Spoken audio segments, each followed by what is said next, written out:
Hi, everybody. Welcome to the Washington State 9th Congressional District Annual Grant Workshop hosted by the Office of Congressman Adam Smith. My name is Gina Yang, and I'm the Grants Director for the office.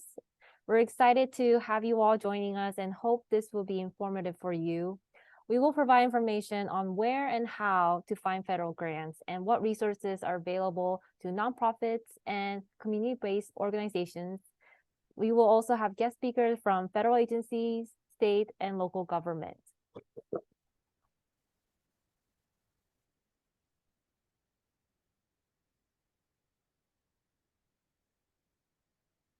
Quickly, I will go over the agenda. We will have opening remarks from the congressman, and after that, we'll have constituent service presentation from our constituent service representative. And after that, I'll do a federal grant overview, just talking about how systems in federal government works in terms of federal grants. We'll also have a panel of federal agencies, and Washington State Department of Commerce will do a presentation on their grants as well. Afterwards, we'll have nonprofit organizations, support services, talking about how they can be helpful and resources for you all. And then we'll have our closing statements after that. So now we will have opening remarks from the Congressman Adam Smith.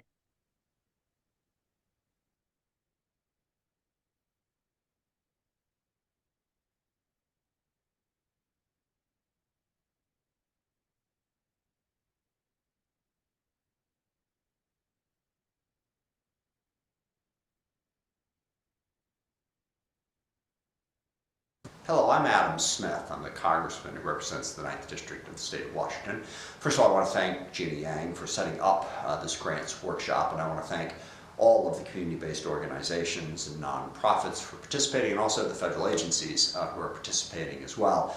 And it's really a very simple thing that we're trying to accomplish here. We want to help our community-based organizations and our nonprofits access federal funds. In my office, we work with a variety of different organizations working on helping the homeless, helping with education, access to child care, access to housing, a whole bunch of really important programs out there to help the people of the 9th District. And you need access to funds for that, which come from a variety of different sources, but one big source of that is the federal government. We have a lot of different programs and a lot of different agencies that are designed precisely to help organizations trying to provide these services to the people of our country. The challenge, of course, is connecting those groups with the money, with the organizations that have that. And that's what the Grants Workshop is trying to do, is to make that connection, is to help you figure out where you can find the sources of funds that can help you with your specific project, because it's going to depend. Depending on what service you're providing, there are different pots of money out there, and you need to figure out which one that you can realistically go after and what the process for doing that is. At the end of the day, that's what we're trying to do. I think it's incredibly important. We have huge needs in the 9th District right now, particularly in the area of housing, child care, education, healthcare, a whole bunch of issues. And this is one way to help make sure that those services are getting provided to the people of our district. So I hope this is a useful exercise for you. I hope that you're able to learn more about how to access those funds that can help our community. And again, I want to thank Gina for setting this up and all of the participants. And the last thing I'll say is, for all of you as you're working through this process, this workshop is a helpful guide for how to do that. But at any time, reach out to our office. It's one of the big things we do, is try to figure out how to help connect people who are trying to provide these services with sources of funds. So think of our office as a resource. Reach out to us anytime. And again, I hope this is a productive session for you. And thanks again.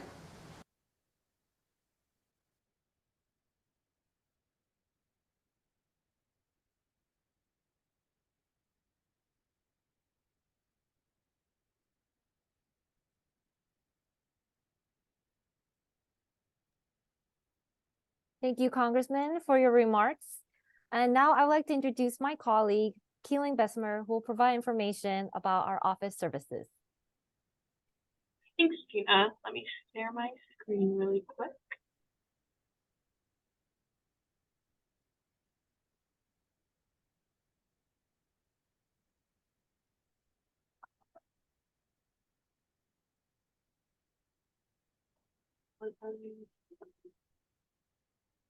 All right. So my name is Keelan Vesper. I'm the Constituent Services Representative for the Office of Congressman Adam Smith, and I wanted to go over our constituent services. Just beginning, our office is obviously the 9th Congressional District. So that covers Bellevue, South Seattle, Renton, Kent, Auburn, Federal Way, part of Tukwila. So we cover many cities, obviously, in the Seattle area.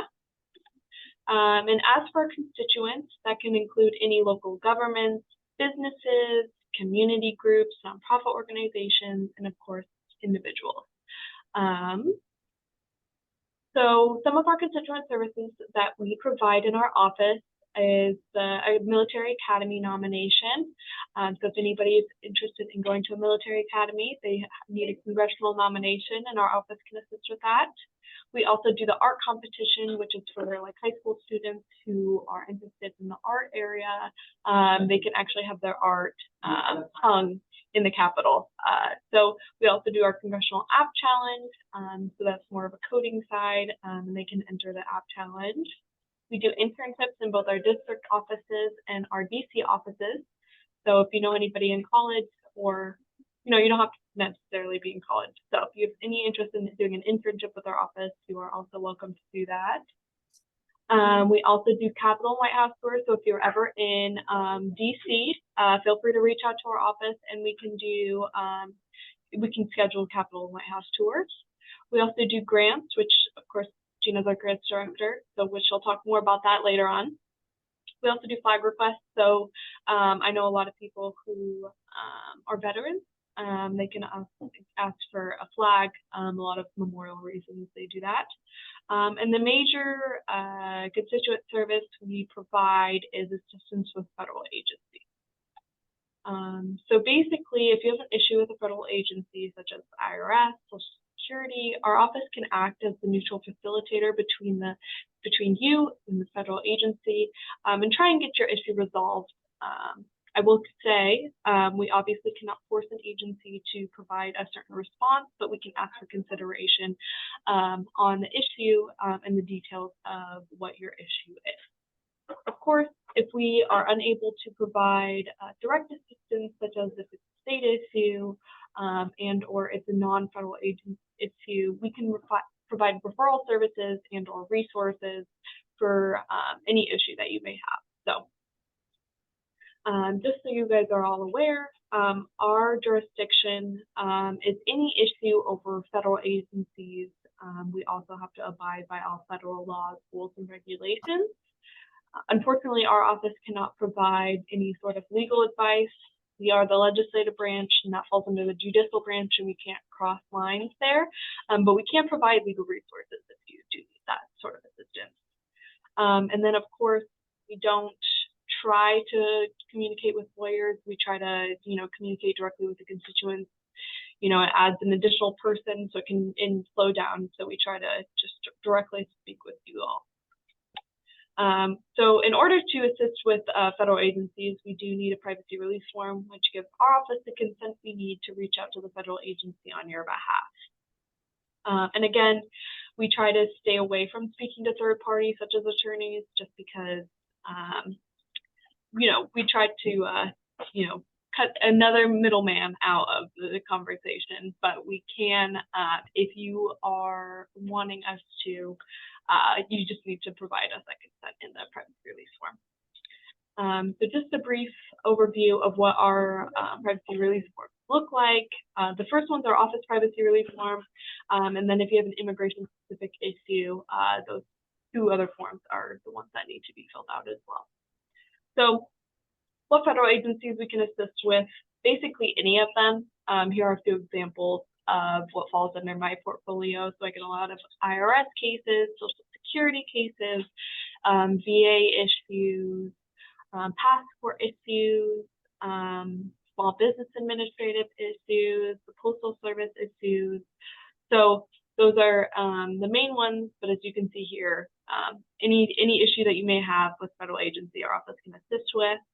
And as for immigration specific, my colleagues actually handle those issues. So if you have family petition, issues, employment-based visa issues, green card issues, anything of that sort. My colleagues Andrew and Zealand can assist with that matter.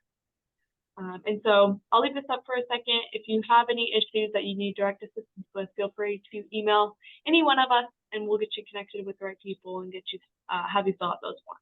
So thank you so much.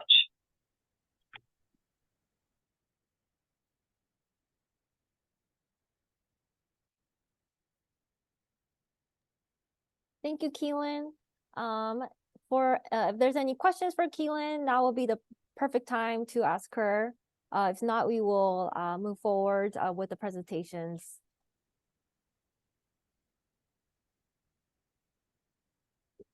Okay. All right. Well, thank you so much, Keelan. Appreciate it. And if anyone needs any further assistance with our office, please feel free to give our office a call or reach out to Keelan directly. So now we will go over federal grants overview.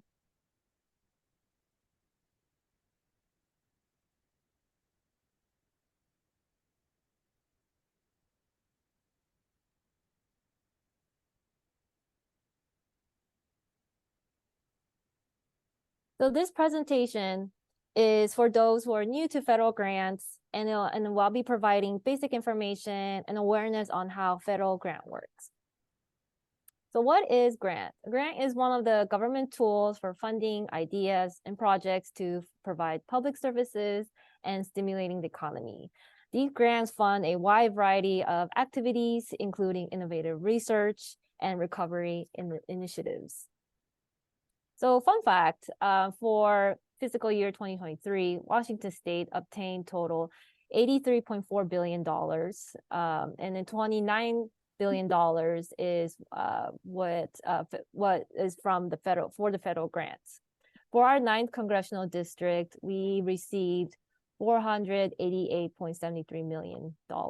Our top awarding agencies are actually Department of Health and Human Services, who we have joining us today, Department of Transportation, Department of Homeland Security, and Department of Education as our top 4 agencies who provided grants for our state.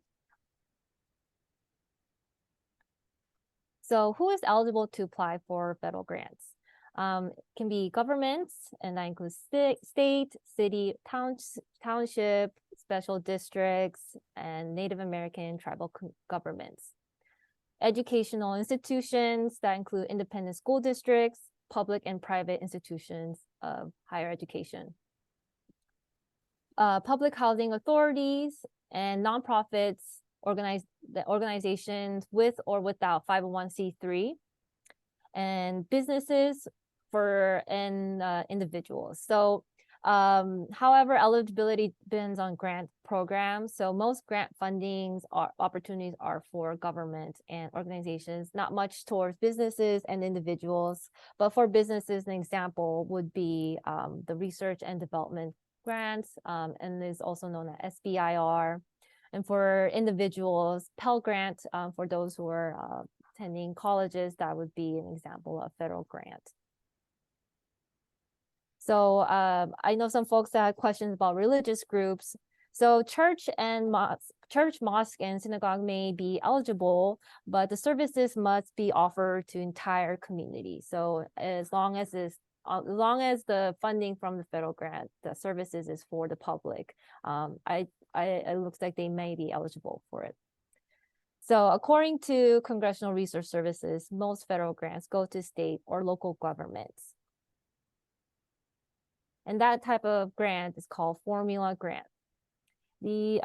So what is formula grant? A formula grant is a type of mandatory grants that award based on statistical criteria or quantifiable variables for a specific type of work.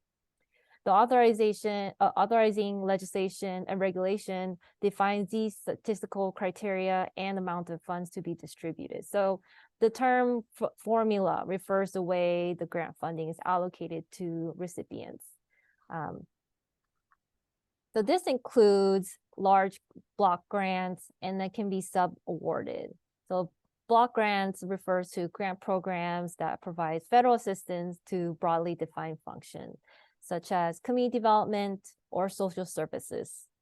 block grants also allow grant recipients more discretion than other grants in determining how to use the funds to meet the broader program goal. So for an example of a block grant is the Housing Urban Development Community Block Grant. And typically for these formula grants, state and territories administer the funds. This is a nice chart that kind of give overview of how the grant is being sub-granted. So most federal grant money are used as formula grants and as a pass-through. So if you look at this chart, you can see how initial grants are being used into sub-grants or contracts. Typically, primary recipients are local governments allocating to other groups. So if there is, so sometimes the city and counties and states, they receive funding from federal, and you as a organization might apply for their grants directly, but the money might be from the federal agency. Another type of grants called competitive grants, also known as project, discretionary, or category grants. And it's for specific programs and awarded directly from federal agencies. Applications are sent to federal agency for a competitive review process and final funding decision. For example, some highway programs and education grants are considered as competitive grants. And so these grants are for any organizations, nonprofits, state and local government to apply, but they are very competitive, hence their name.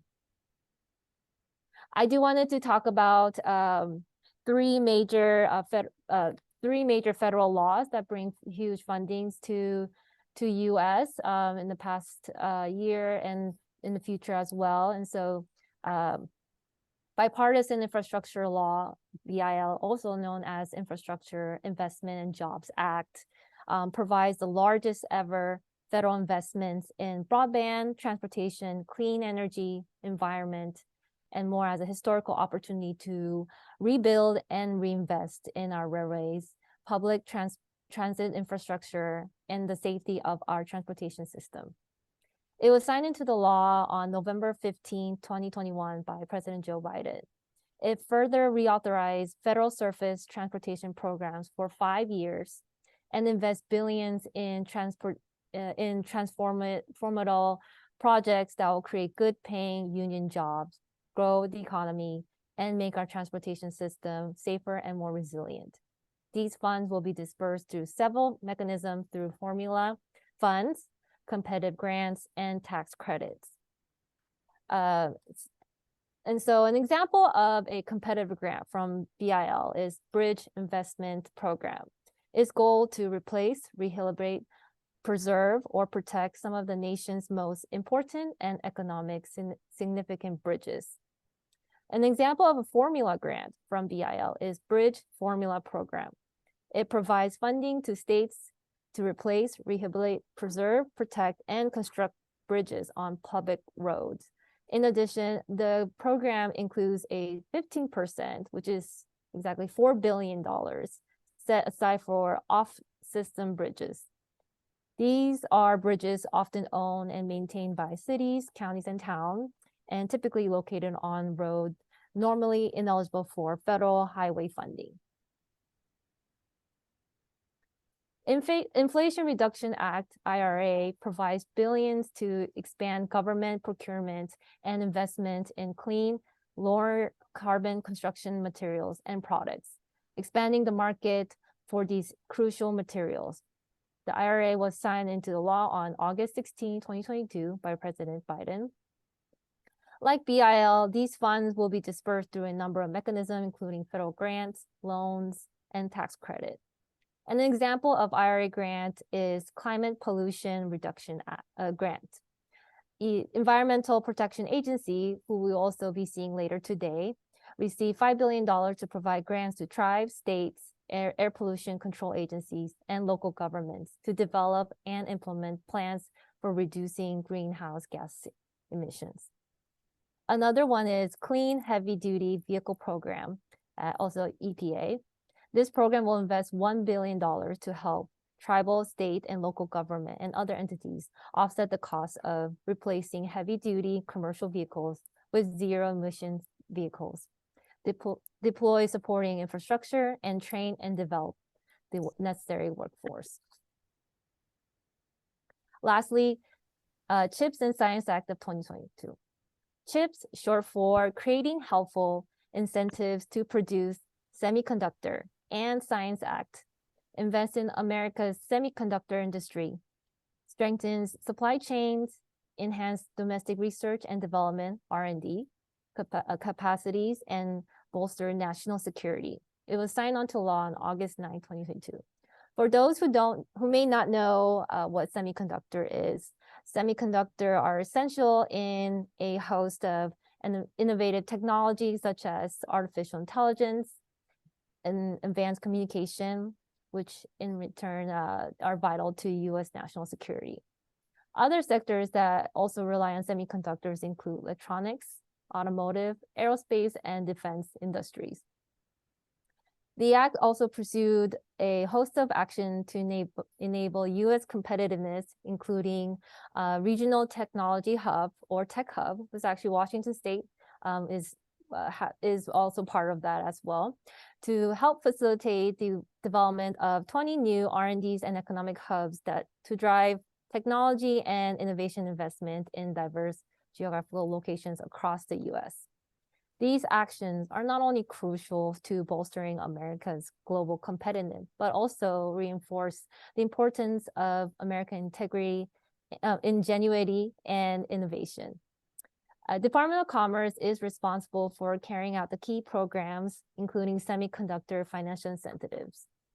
Other agencies, including National Science Foundation, Department of Energy, State, Treasury, and Defense, play a leading role as well. So this is an easy chart for you all to see on how the grant cycle looks like. So if you look on the bottom right, it says start on the pre-award. So the Congress appropriates funds to grant while grant seekers look for applications. So after applicants apply, the agency awards primary recipients. Awardee submits reports and while agency monitor activities. And once the grant award period ends, awardee submits a final program performance and financial report, and that closes the grant closeout. So hopefully that this cycle can show you like an overview how the timeline works, and that should be helpful for you when you plan out to apply for your grants.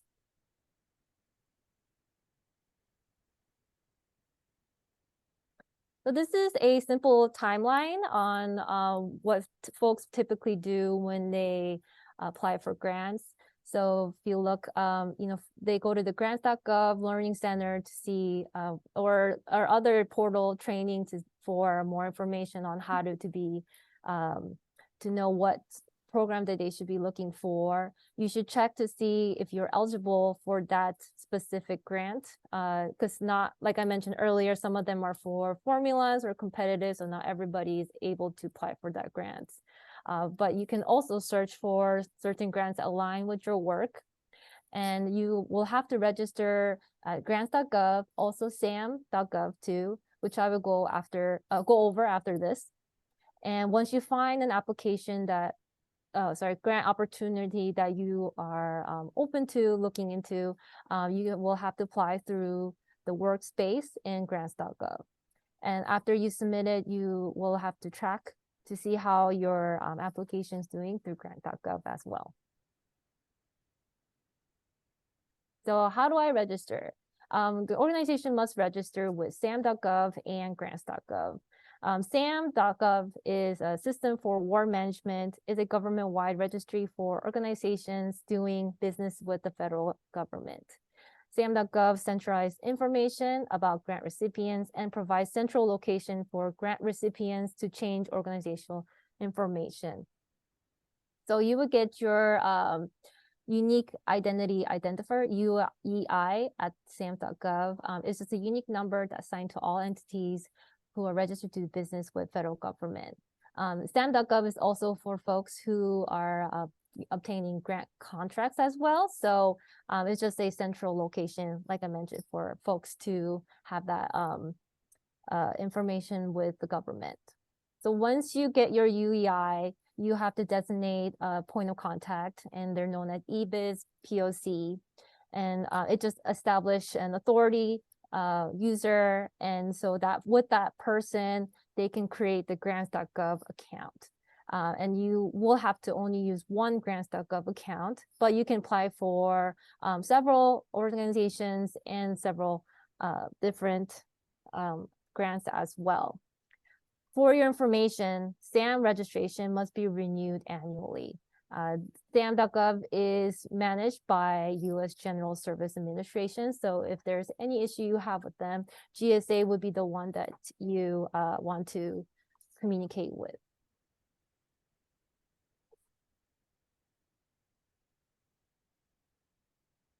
And lastly, there is no fee to apply for SAM.gov or grants.gov. So I wanted to show you, this is what it looks like at SAM.gov website on terms of registration. You go to SAM.gov and it's right there, and then they have step-by-step instructions. So it should be very self-explanatory, but if you have any questions, you can also reach out to our office, or you can reach out to SAM.gov GSA for specific assistance. For grants.gov, once you have your UI number and signed point of contact, this is the page where they would register to have an account with grants.gov, which you would need to apply for grants. So if to search for grants, you will go to grant.gov, and I highlighted down there, but search grants. You would click that, and you will get to this main page.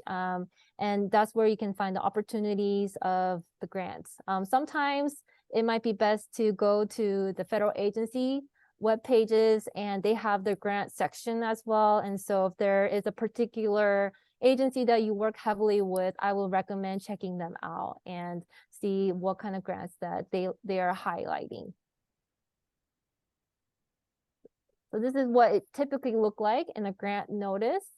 They will have the number on top, the grant application number, and which agency is working with, and what the name of the application or the program.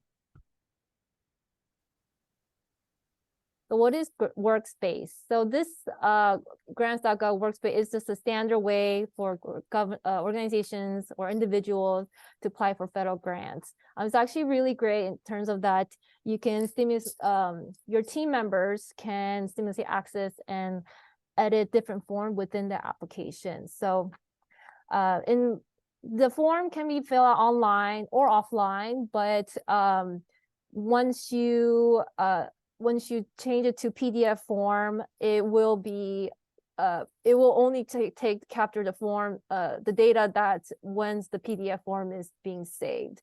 So the thing that I like to tell folks is that make sure one person at a time saves the information, and don't turn into PDF until you're all done with the application. So anyone with a workspace manager can create a workspace. Only users with standard authorization, organization representative, also AOR, they can add it as a workspace participant. So if you have a contract grant writer, you will have to sign them as an authority, as a representative, in order for them to work on it. So this is what GrantSpace, this is an overview of the application. And so you can, once you go to grants.gov website and go to pre-award phase section, you can see that they have 3 different types of description of workspace: basic, intermediate, and advanced. So it's up to you how you want to make, and they provide step-by-step instructions for the newcomers as well. After submission, make sure you receive an on-screen confirmation receipt. I recommend folks to screenshot if you must, and document the name and CFDA number of the grant program, and also the date and time stamp of your official time of submission of the application. You should be also receiving email confirmation every time, after you submit the application. So the list below in the slide, the application received, verifying receipts, rejection due to error. Those are the message that are typically the language that you would get. But some grants will have the agencies who are administering them reach out to you directly, and those are mostly with the competitive grants. So I would recommend checking out grants.gov for further instructions. They have so many great trainings and informations, and they have videos and written instructions as well. So I just recommend you all checking it out, and it's very helpful for you all to have understanding of how they hope to have folks to fill out the grant application. And if you have any questions with grants.gov, they have their applicant support centers available 24/7 except on federal holidays, and they have their own they have an email, so if you like to email it directly, or you can give them a call as well. They do have a blog and a YouTube channel, and that's another thing I would recommend checking it out, because they have more information and step-by-step how to do certain application, and just be very helpful for you all. And so lastly, Just Grants is a new grant management for Department of Justice grants, and is for the Office of Community Oriented Policing Services, COPS, Office of Justice Program, OJP, and Office on Violence Against Women, OVW. Just Grants is where the organization manage their paperwork and reporting. So this is after you submit your application with grants.gov. And if you are recipient of the award, Department of Justice will send you information to be processed through Just Grants. So initial entity onboarding process. It's like a two-step grant application process. So once they receive your grants.gov application, the entity administrator, the point of contact, biz, POC, will receive an email with onboarding instructions.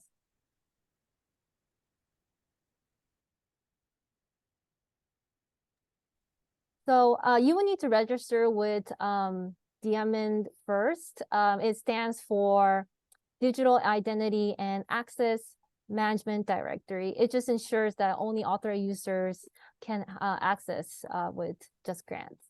So each entity can have only one entity administrator, and only that administrator can make changes. And also the administrator can invite new entity users and add and remove roles if needed. So once you register with that, they will send you instructions on how to log into Just Grants.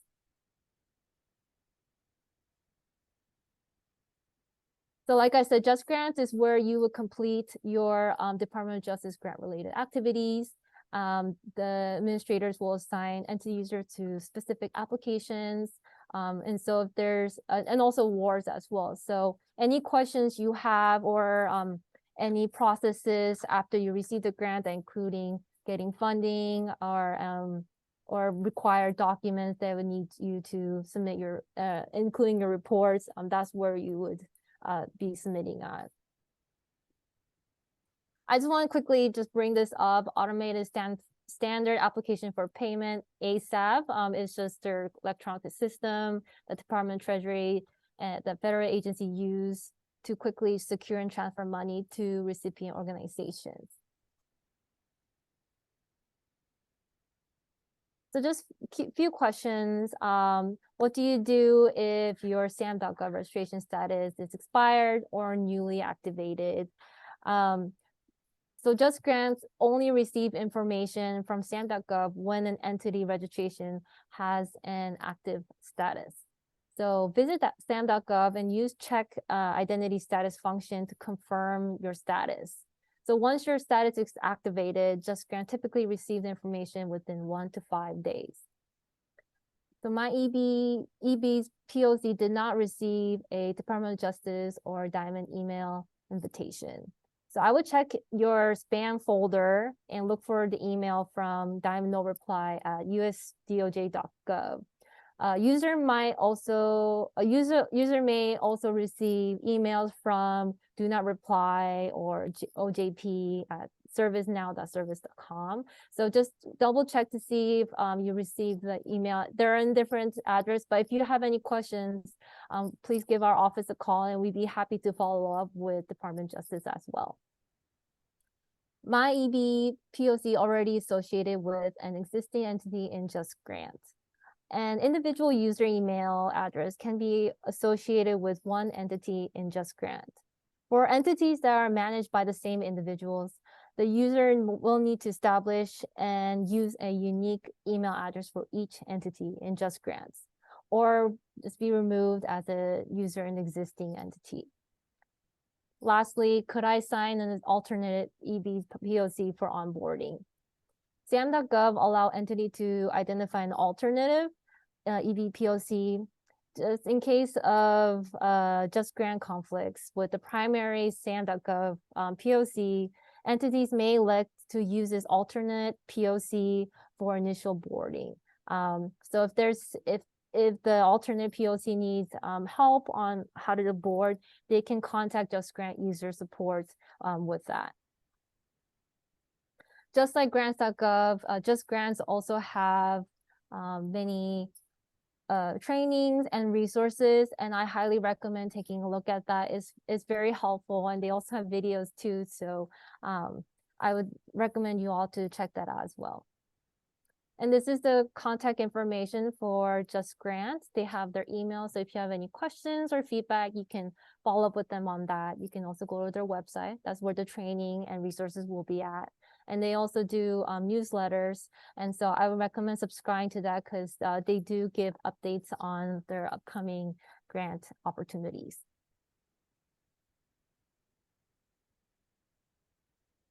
So just quick tips for federal grants. I recommend you all to register and submit early. Anything can happen, especially if you're trying to get your UEI. It does take some time. And so I recommend doing that. Thoroughly read and follow all instructions provided by the agency in your grant application. That is where a lot of folks tend to fall short, is that they did not provide all the required documents or follow the instructions.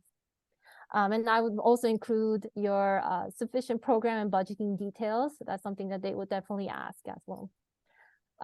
They have optional forms in the applications, but I recommend just completing that and view them as a requirement. And make sure your computer is compatible with grants.gov programs. Sometimes if you don't have Adobe Reader or PDF Reader, it can be difficult when you're doing your workspace. And lastly, make sure you use your correct UEI number. Sometimes folks put wrong number, and it can cause a huge, it can impact greatly on your application. I do wanted to share that our office have grant services for you all. So if you need help finding grants for specific projects, we can do a research for you. If you have questions during your application process, feel free to reach out to us. We can reach out to our congressional liaison in each of these federal agencies and get the answers for you. And that also includes if, once you get your award and you're having some communication issues or have additional questions with the processes, you can also reach out to us and we can help as a liaison. We do grant workshop, which is one we're doing right now. And just with every year we do a like basic grants workshop, but also throughout the year we do specific grant topics as well. Our office provides a workshop on procurement. So if you are a business owner attending this workshop and want to find out how to have government contracting, please attend our procurement workshop as well. And lastly, we do quarterly grant newsletters. And so if you have folks who want to learn more about what our office been up to or some grant opportunities, please subscribe to our newsletter. And lastly, we do have a letter of support request. So for folks who want to apply for federal grant applications, you can request a support letter from our office and encourage the federal agency to give full and fair consideration towards your application. We do have a letter of support application online, and so we would ask you to complete that and provide a draft letter for us to reference on, and the name of the grant officer within the granting agency. And so I'll definitely share the for your information though, we do send a letter directly to the agency, and we do ask the applicants to give at least 2 weeks prior to their deadline so we can make sure that we have enough time for the letter. So we have all these resources from our grants website, and I also included some resources from grant.gov and White House on the BIL IRA as well, and chipsets. So if you like additional resources to help you apply for these grants, check out our website and all of these resources. And after today's workshop, our presentations and PowerPoint will be available on our webpage, which I will send out to everybody. I hope my presentation was helpful. And this is my contact information. So if you have further questions, please give me a call, email, and our grant website is listed in there as well. Let's see if there's any questions. Looks like, yes, you will get a copy of recording after the workshop. It will be all posted on our webpage. And also I will provide a link to how to subscribe to our newsletter.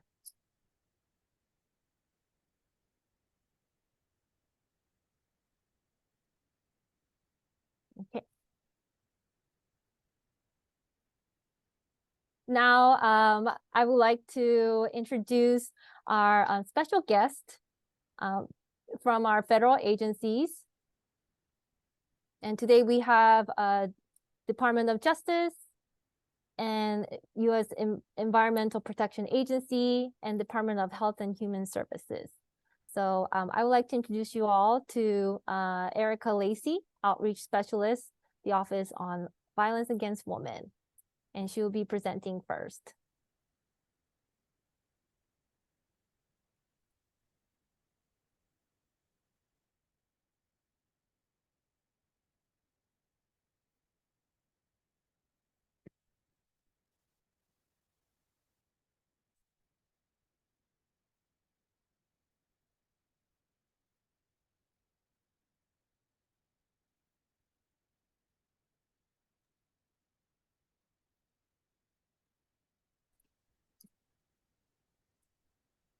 Hi, everyone. I'm Erica Lacey, and I serve as Outreach Specialist in the Policy, Communications, and Strategic Engagement section at the Office on Violence Against Women. I'm really glad to be with you today. I will be providing you with an overview of OVW's funding priorities, an understanding of who should apply for our grants, information about the grant programs, purposes, and covered activities, and some tips and assistance on applying for grants. If you do not already know our office, OVW was established in 1995 to implement the very first Violence Against Women Act, also known as VAWA, enacted in 1994. You may have heard that the most recent VAWA reauthorization was signed into law in March of last year, 2022. Our mission is to provide federal leadership in developing the national capacity to reduce violence against women and administer justice for and strengthen services to survivors of domestic violence, dating violence, sexual assault, and stalking. These 4 offenses are what we refer to as the 4 VAWA crimes, and they are indeed violent crimes. There are federal statutes that can help hold accountable those who commit these offenses. The main mechanisms by which OVW reduces and prevents gender-based violence and helps survivors are through policy and grant awards. For fiscal year or FY 2022, our office administered 19 grant programs, 4 of which are formula grants, which means that legislation specifies how funds are distributed, and the remainder are discretionary programs for which OVW creates program parameters, qualifications, eligibility, and deliverables in accordance with the legislation. For fiscal year 2023, we added more programs and initiatives due to VAWA 2022 authorizations and new appropriations. Over the past 2+ decades, OVW has awarded more than $10 billion in grant funding, and that's across the United States, its territories, and tribal nations. This past year, we were able to grant more than 800 awards, totaling more than $627 million to help communities meet the needs of survivors. In addition to our grant funding, OVW supports research on issues impacting survivors of violence to understand the efficacy of best practices when it comes to the 4 crimes of VAWA. By generating more knowledge about strategies for serving victims and holding offenders accountable, communities that benefit from OVW funding will be better equipped to align their work with practices that are known to be effective, and they will be more capable of generating empirical knowledge on the efficacy of new and promising ways of doing their work. Additionally, when we award a grant, we also support award recipients in connecting to a network of training and technical assistance providers. They represent multiple disciplines across the nation to ensure that grantees are successful in implementing their grant project and its goals.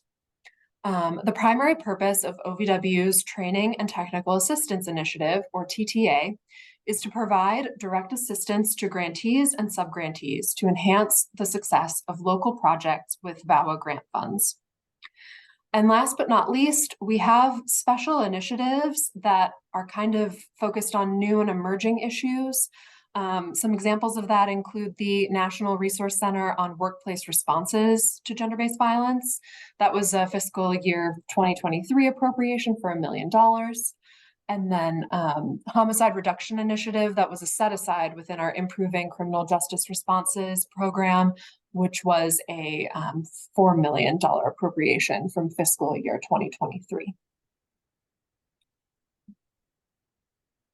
In the vein of improving our own work, we have recently updated our office-wide goals. Our first priority is advancing racial equity and tribal sovereignty as essential components of ending gender-based violence by improving outreach, services, civil and criminal justice responses, prevention, and support for survivors from historically marginalized and underserved communities, particularly those facing disproportionate rates or impacts of violence and multiple barriers to services, justice, and safety.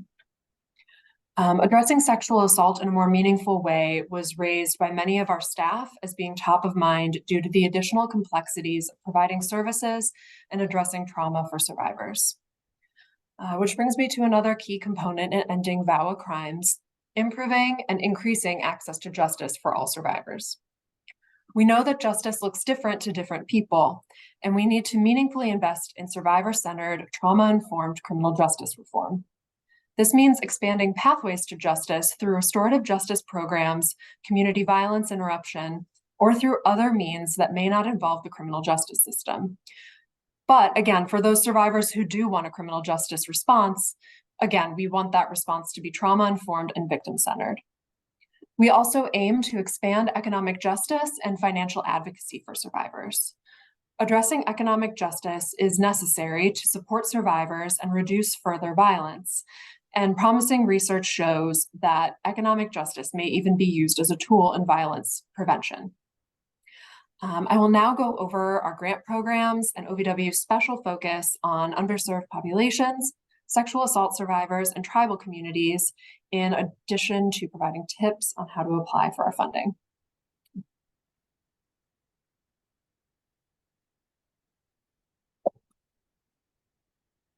So 4 of our programs are formula, meaning the enacting legislation specifies how the funds are supposed to be distributed. Under OVW's Stop Violence Against Women formula grant program, States and territories are eligible applicants, each of which receives a base amount of $600,000, and then the remaining funds are awarded based on population, which is determined by the census, and that includes tribal populations. 30% of STOP funds are allocated to victim services programs, 25% to law enforcement, 25% to prosecution, 5% to courts, and the remaining 15% is at the state's discretion. Our Sexual Assault Formula Grant Program, also known as SASP, is the first federal funding stream solely dedicated to the provision of direct intervention and related assistance for victims of sexual assault. SASP funds states and territories to support rape crisis centers and other nonprofit, non-governmental organizations, including faith-based and other community organizations that provide core services, direct intervention, and related assistance to victims of sexual assault. The state sexual assault and domestic violence coalitions support the coordination of state victim services activities and collaboration with federal, state, and local entities engaged in violence against women activities. Eligible applicants for this program include sexual assault and domestic violence coalitions. Sometimes these are separate coalitions in states, and sometimes they form a joint coalition. And the Tribal Domestic Violence and Sexual Assault Coalition's grant program builds the capacity of survivors, advocates, American Indian, Alaska Native, and Native Hawaiian organizations and victim services providers to form nonprofit, non-governmental, tribal domestic violence and sexual assault coalitions to end violence against women. Tribal coalitions provide education, support, technical assistance to member services providers and tribes to enhance their response to victims of domestic violence, dating violence, sexual assault, and stalking. Eligible applicants are nonprofit, non-governmental, and tribal coalitions addressing domestic violence and sexual assault against American Indian, Alaska Native, and Native Hawaiian women. VAWA 2013 changed this program from discretionary to formula. And then our remaining programs are discretionary. I'll be highlighting some of these programs. However, the remainder of our grant programs can be found at justice.gov/OVW, and then you can go to the tab reading grant programs, and there's a drop down for discretionary. These are just some of the entities that are eligible to apply for our grants, depending on the programs, some of which have priority areas focusing on community-based, population-specific organizations. And here are some of the examples of activities that can be funded with OVW grants. Direct services to victims and survivors, legal assistance, prevention education, court improvement, among others. And as noted at the top, this is not exhaustive. The Legal Assistance for Victims program is one of our most competitive grant programs. It is intended to increase the availability of civil and criminal legal assistance that is needed to effectively aid adult and youth victims of sexual assault, domestic violence, dating violence, and stalking by providing funds for comprehensive direct legal services to victims in legal matters that is relating to or arising out of that abuse. Comprehensive legal services extend beyond representation in emergency and non-emergency protection order hearings that, to address the broad spectrum of legal issues that victims encounter that include, family matters such as divorce, child custody, immigration, housing matters. That's just to name a few. Projects must include as a lead applicant or as a project partner, a nonprofit, non-governmental, or tribal organization with the mission or purpose of providing services to victims or survivors of domestic violence, dating violence, sexual assault, or stalking. And the Legal Assistance for Victims program has a sexual assault statutory priority. This means that OVW recognizes the need to address the lack of direct legal services available for survivors of sexual assault and the unique aspects of sexual assault trauma from which survivors must heal. Currently, projects proposing to focus 50% or more of their legal assistance on sexual assault will receive priority consideration. And projects that propose to focus 80% or more of legal assistance on non-intimate partner sexual assault may be prioritized and may also apply for larger award amounts.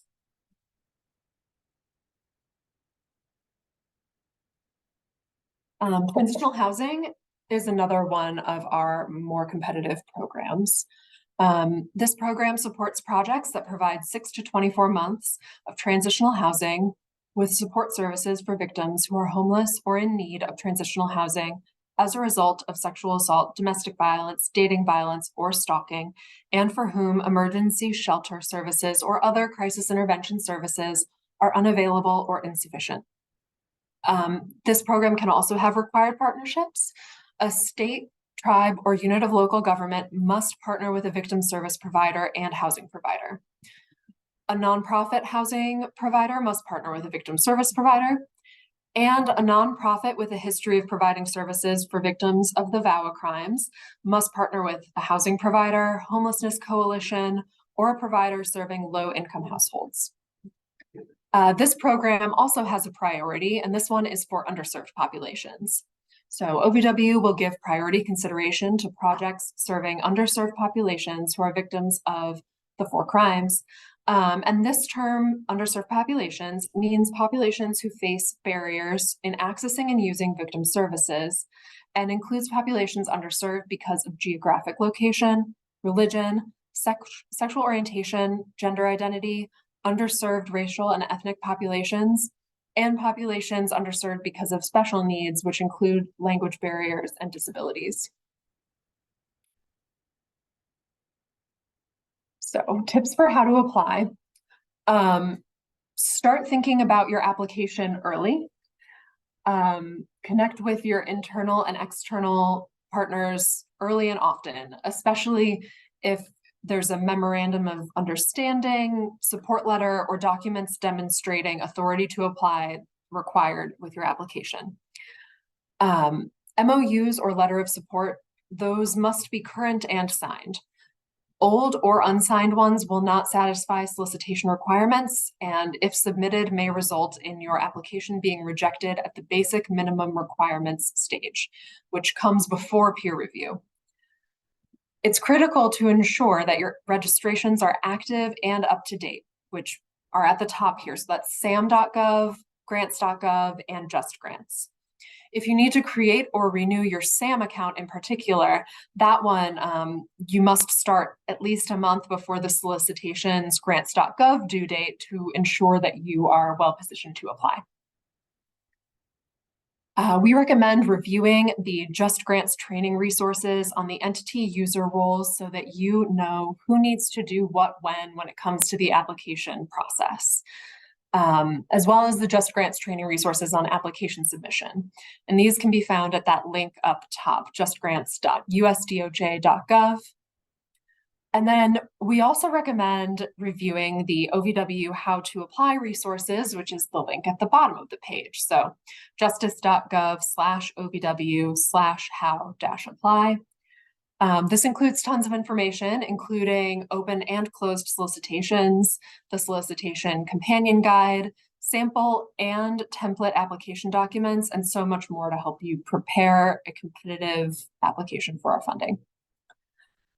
Make sure that you understand the program goals, the purpose areas, and the requirements, which includes eligibility, program, and application requirements. You can do this by reading the solicitation cover to cover. If this year's solicitation isn't open yet, I highly recommend reading last year's solicitation. This kind of gives you a head start because that way you can ask any questions that you have about last year's before this year's opens. You can also attend the live or recorded pre-application information session posted in the program-specific resources on the OVW How to Apply page. There are program one-pagers that you can review. And if you have previously applied for any of our programs, you can review your peer review comments to see if there's any way to strengthen your application. And if you don't have those comments, please reach out. You are entitled to them. If you have any questions or just want to confirm what you're thinking about a certain requirement, you can contact the funding agency point of contact as identified in the solicitation. We really want to hear from you. We want you to have all the information you need to prepare a complete and competitive application. Before I close out, I do want to share that one great way to learn more about OVW grants is to become a peer reviewer. We really need experts from the field and from diverse employment and from places all over to inform our grant making.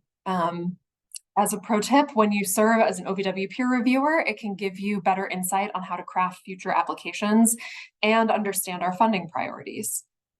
We encourage you to visit our website often. The redesign is more friendly for, potential grantees and hopefully everybody.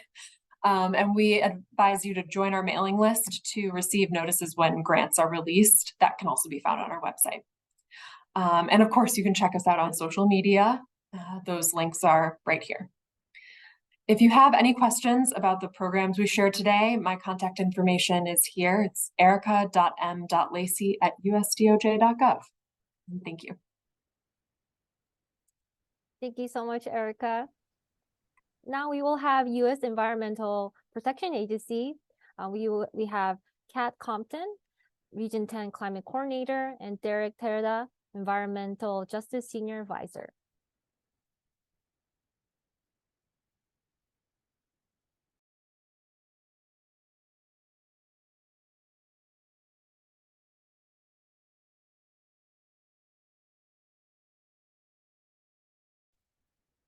Great. Thank you, everyone. And thank you for the invitation to present today. We're excited to be here and happy to share some updates about the Environmental Protection Agency funding opportunities that are out now and supporting our region. My name is Kat Compton. I am the EPA Region 10 Climate Coordinator. EPA Region 10 includes Washington, Oregon, Idaho, Alaska, and the 271 tribal nations that call our region home. And I'm joined today by Derek Terada, who is my counterpart for the Environmental Justice Program here in EPA Region 10.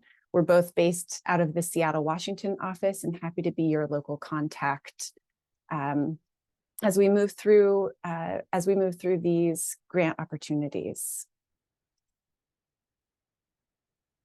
So first, I want to just spend a few moments talking about who EPA is and how we do our work.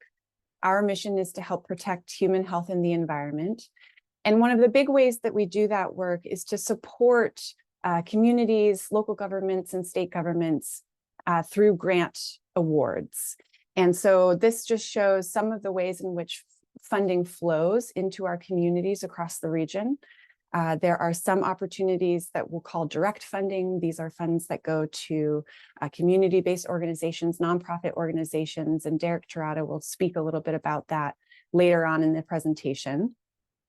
We leverage existing partnerships with state environmental agencies, local environmental agencies, tribal governments, where we have long-standing and productive relationships to help fulfill EPA's mission.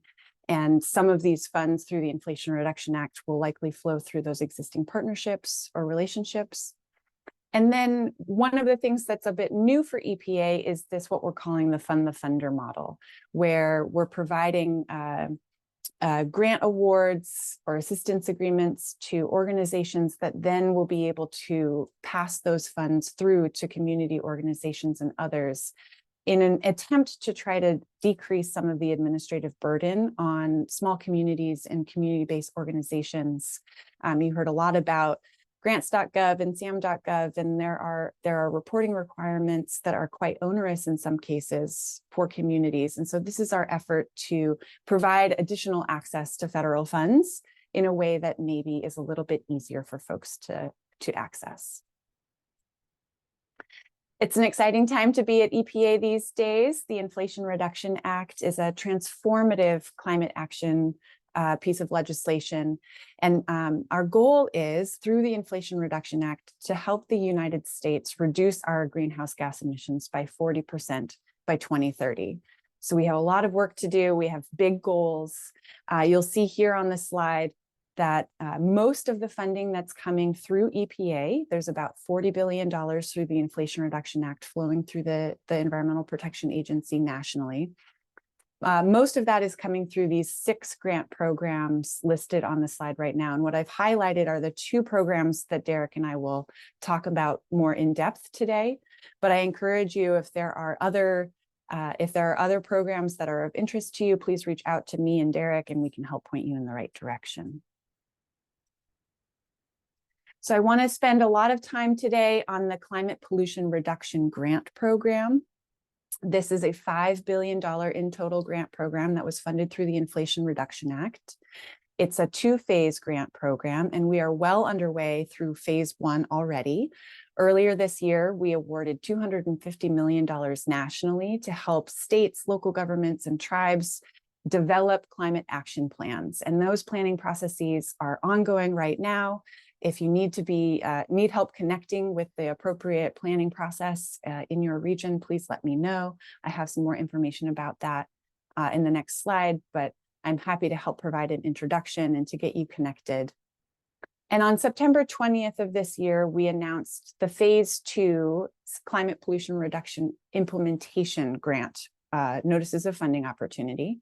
There are 2 notices of funding opportunity. One is a $4.3 billion general competition available to states, local governments, tribes, and intertribal consortia. And there's a lot of information about eligibility on our website, and I'm happy to point you in the right direction.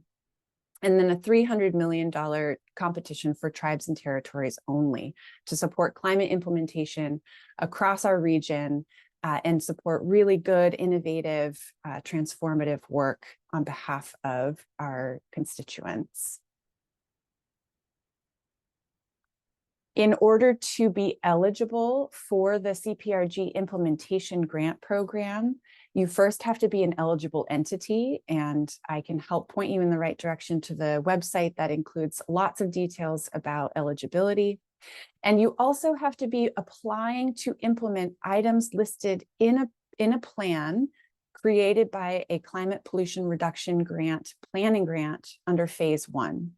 And so for us in Washington's 9th, the 2 planning processes that you're going to want to be keenly aware of and connected to are the Puget Sound Regional Planning Process run by the Puget Sound Clean Air Agency and the Washington State Planning Process run by the Washington State Department of Commerce in collaboration with the Washington's Governor's Office and the Department of Ecology.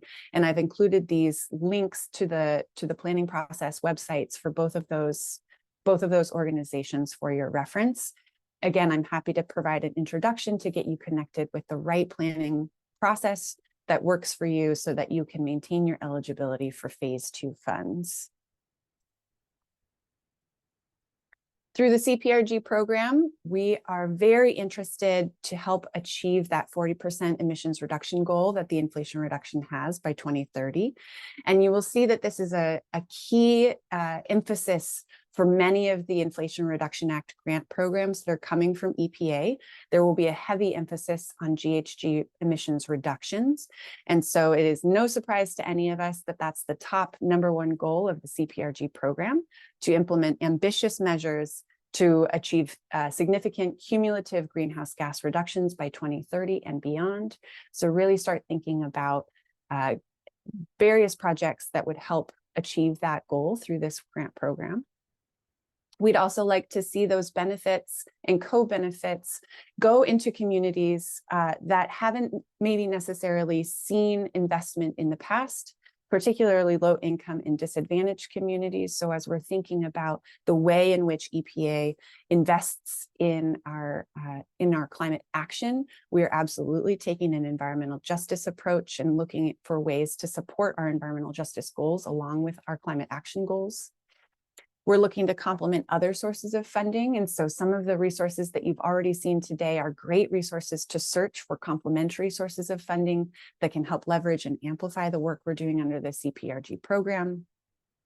And we're looking for good, innovative projects that we can showcase and scale up across jurisdictions moving forward, thinking about this as the first of our climate actions and certainly not the last. Under the CPRG program, we'll be funding projects that fall under these 6 sectors. So again, start thinking about what projects might relate to these 6 sectors that would be impactful for your community, for your jurisdiction, as we're thinking about projects, and make sure that you are connected to the right planning process so that the Puget Sound Clean Air Agency or the Washington State Department of Commerce knows about your priorities and knows about the activities that you are interested in pursuing under implementation funds, and that they can work to incorporate those ideas into their climate planning process. Here's the timeline that we're anticipating for the CPRG implementation grant program. So the notice of funding opportunity for both grant competitions was announced on September 20th of 2023. On February 1st, we're asking those interested parties to submit an optional letter of intent to apply. This will help EPA with some of our workforce planning so that we have enough people to do detailed and in-depth reviews of the grant applications that do come in, and we can make selections and award in a timely manner. Each of the planning grantees, so Puget Sound Clean Air and Department of Commerce in particular for this group, they are going to be publishing their priority climate action plans, which is the first grant deliverable due to EPA through the CPRG Phase 1 program on March 1st of 2024. And applications for the implementation grant program are due on April 1st of 2024. You'll notice that the tribes and territories competition lags by 1 month. And so there's a separate parallel timeline for that competition listed on this slide as well. I do want to highlight that if you are to wait until March 1st, 2024, when those applications or when the priority climate action plans are due to EPA and will be made public, you will only be giving yourself 30 days to put together a sophisticated application for the implementation grant program. So what this says to me is that now is the time to start thinking about your projects, thinking about the ways in which you might partner with other organizations that have similar goals and climate action priorities, and get connected with your appropriate planning process to make sure that you're using this time as best as you can to really put together a thoughtful application for the implementation grants. I'm going to turn it over now to my colleague, Derek Terada, to walk us through some of the Environmental Protection Agency's environmental justice priorities and grant opportunities. Hi, as Kat mentioned, I'm Derek Terada. I'm the Senior EJ Advisor at EPA Region 10, and I'm here to talk about environmental justice and some of our environmental justice grant opportunities. EPA defines environmental justice as the fair treatment and meaningful involvement of all people, regardless of race, color, national origin, or income, with respect to the development, implementation, and enforcement of environmental laws, regulations, and policies. We believe that this goal will be achieved when everyone enjoys the same degree of protection from environmental and health hazards and equal access to the decision-making processes to have a healthy environment in which to live, learn, and work. In January of 2021, President Biden signed Executive Order 14008, which focused on tackling the climate crisis at home and abroad. From EO 14008 came the Justice 40 initiative, which mandates that at least 40% of the benefits of certain federal programs must flow to disadvantaged communities. Justice 40 is a whole of government approach and is jointly led by the Council on Environmental Quality, the Office of Management and Budget, the White House Office of Domestic Climate Policy, along with the White House Environmental Justice Interagency Council, which is convened by the Council on Environmental Quality. Kat, can you move to the next slide? Thanks. As this whole part of this whole of government approach, the EPA has rolled out many exciting programs to assist disadvantaged communities. I want to talk about 3 of those programs today from the Environmental Justice Program. So I really want to start off with our recently announced Environmental and Climate Justice Community Change Grants Program. That's kind of a mouthful, so we call it the Community Change Grants. This will invest approximately $2 billion in Inflation Reduction Act funds in environmental and climate justice activities to benefit disadvantaged communities. The Community change grants are the single largest investment in environmental justice going directly to communities. This program also dedicates $200 million of the Inflation Reduction Act funding to provide technical assistance to applicants and grant recipients, which will enhance the ability of disadvantaged communities to access resources for environmental and justice climate activities. The activities that are to be performed under the Community Change Grant Program are expected to fall under the following categories: climate resiliency and adaptation, mitigating climate and health risks from urban heat islands, extreme heat, wood heater emissions, and wildfire events, community-led and other pollution monitoring, prevention, and remediation, investments in low and zero emission and resilient technologies and related infrastructure, workforce development that supports the reduction of greenhouse gas emissions and other pollutants, reducing indoor toxins and indoor air pollution, and facilitating the engagement of disadvantaged communities in state and federal advisory groups, workshops, rulemakings, and other public processes. Next slide. I think I might have gotten out of sync with my slides. Yeah, so it makes more sense now that it's written on the screen. But there are links to the notice of funding opportunity on these slides, which I think Gina is going to send out after the webinar is over. So it'll have much more explanation there. So Kat, could you go to the next slide? Sorry about that. So the entities that are eligible to apply under the Community Change Grant Notice of Funding Opportunity are a partnership between two community-based nonprofit organizations, a partnership between a community-based organization and either a federally recognized tribe, a local government, or an institution of higher education. So the plan for the Community Change Grants Program is for these grants to be, so there's, the plan is to have about 150 grants that are about 10 to $20 million in award each, and an additional 20 awards at approximately 1 to 3 million each. The Community Change Grant Notice of Funding Opportunity will be open for a year, and it closes on November 21st, 2024. And this is something to keep an eye on. It's something that EPA has never done before. So this is a rolling grants application process. So the Notice of Funding Opportunity is technically open now. We're accepting applications now, and it will close on November 21st, 2024. And EPA will review the applications on a rolling basis. The projects cannot exceed 3 years after the date of the award. And we will be reviewing the applications as we go throughout the year. So the idea of the rolling application process is that it allows applicants to utilize the technical resources or the technical assistance that is built in to this program, and they could resubmit an application if they were not accepted the first time. So because of that, EPA, we encourage applicants to apply as early as possible. And so, like I said before, there's links throughout these slides to get more information about the respective programs. So, all right, next slide. So the next program that I want to speak on is the EJ Thriving Communities Technical Assistance Centers program. We call them TIC-TACs at EPA. The TIC-TAC program is a partnership with the Department of Energy, and it is part of the Federal Interagency Thriving Communities Network. So this is something that you're probably going to hear a couple times, I know, throughout my presentation, that because many federal agencies have Thriving Communities themed programs, and it's part of the Biden-Harris administration's Justice 40 initiative that I mentioned earlier.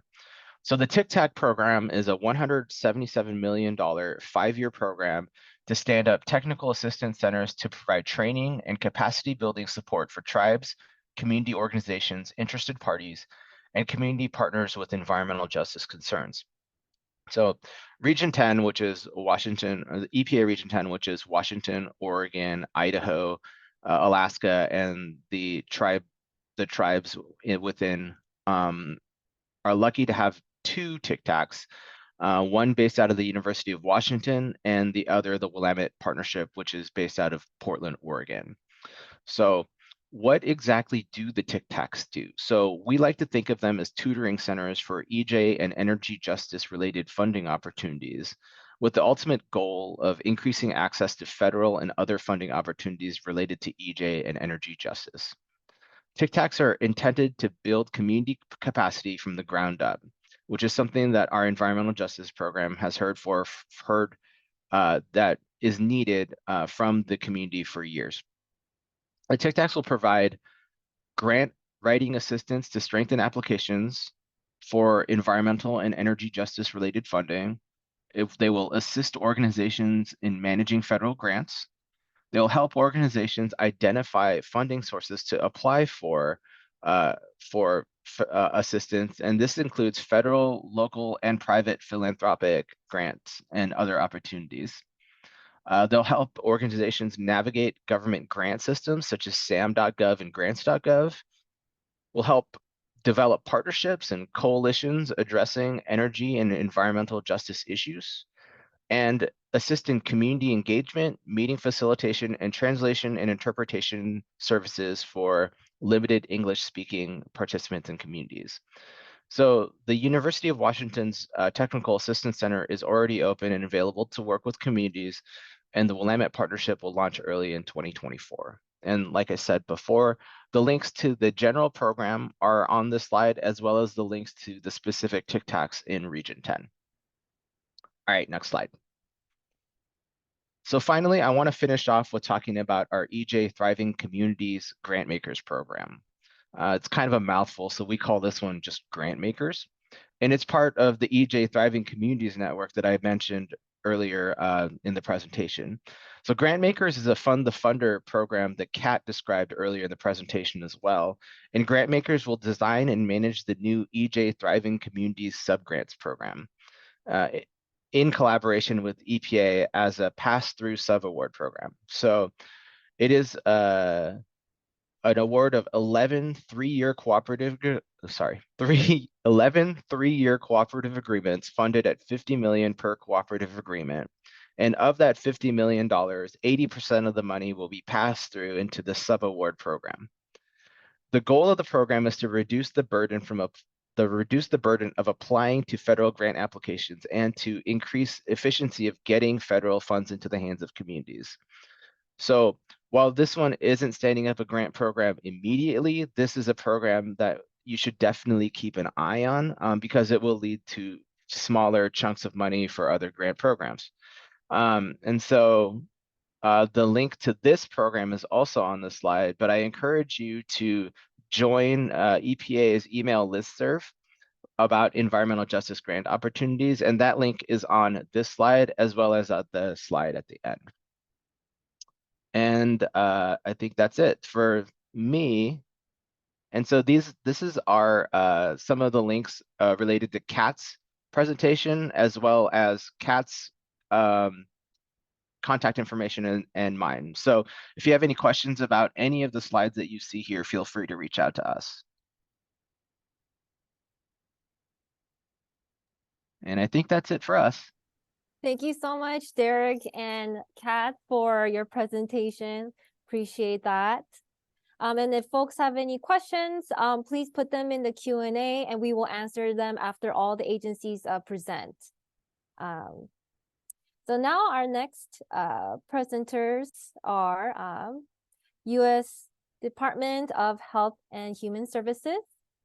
Today we have Priya Helge, the Deputy Regional Director, Mackenzie Komeshak, Public Affairs Specialist, Louise Ryan, Regional Administrator of Administration for Community Living, Gloria Leia, Public Health Analyst from Health Resource and Service Administration. Lastly, Lois Gilmore, Deputy Regional Director of Substance Abuse Mental Health Service Administration.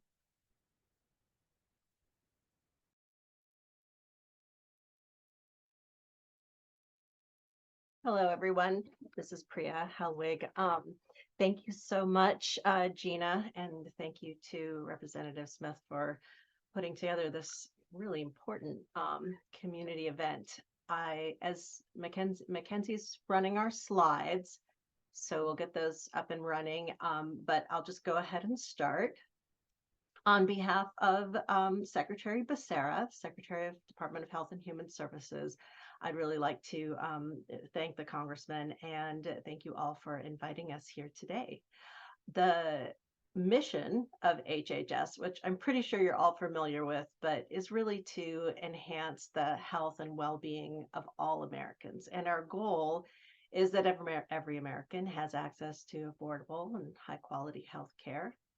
Basically, the Secretary has said this many times, but healthcare is a right for all and not a privilege for the lucky few.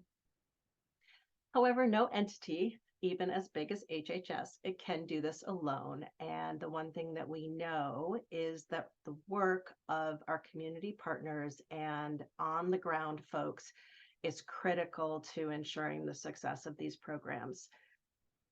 To do the things that we need to do, we have to have partners. And HHS has created 10 regional offices throughout the country, much like my colleagues at EPA. We are Region 10, and we are also made up of Alaska, Idaho, Oregon, Washington, and the 272 federally recognized tribes who live in our states.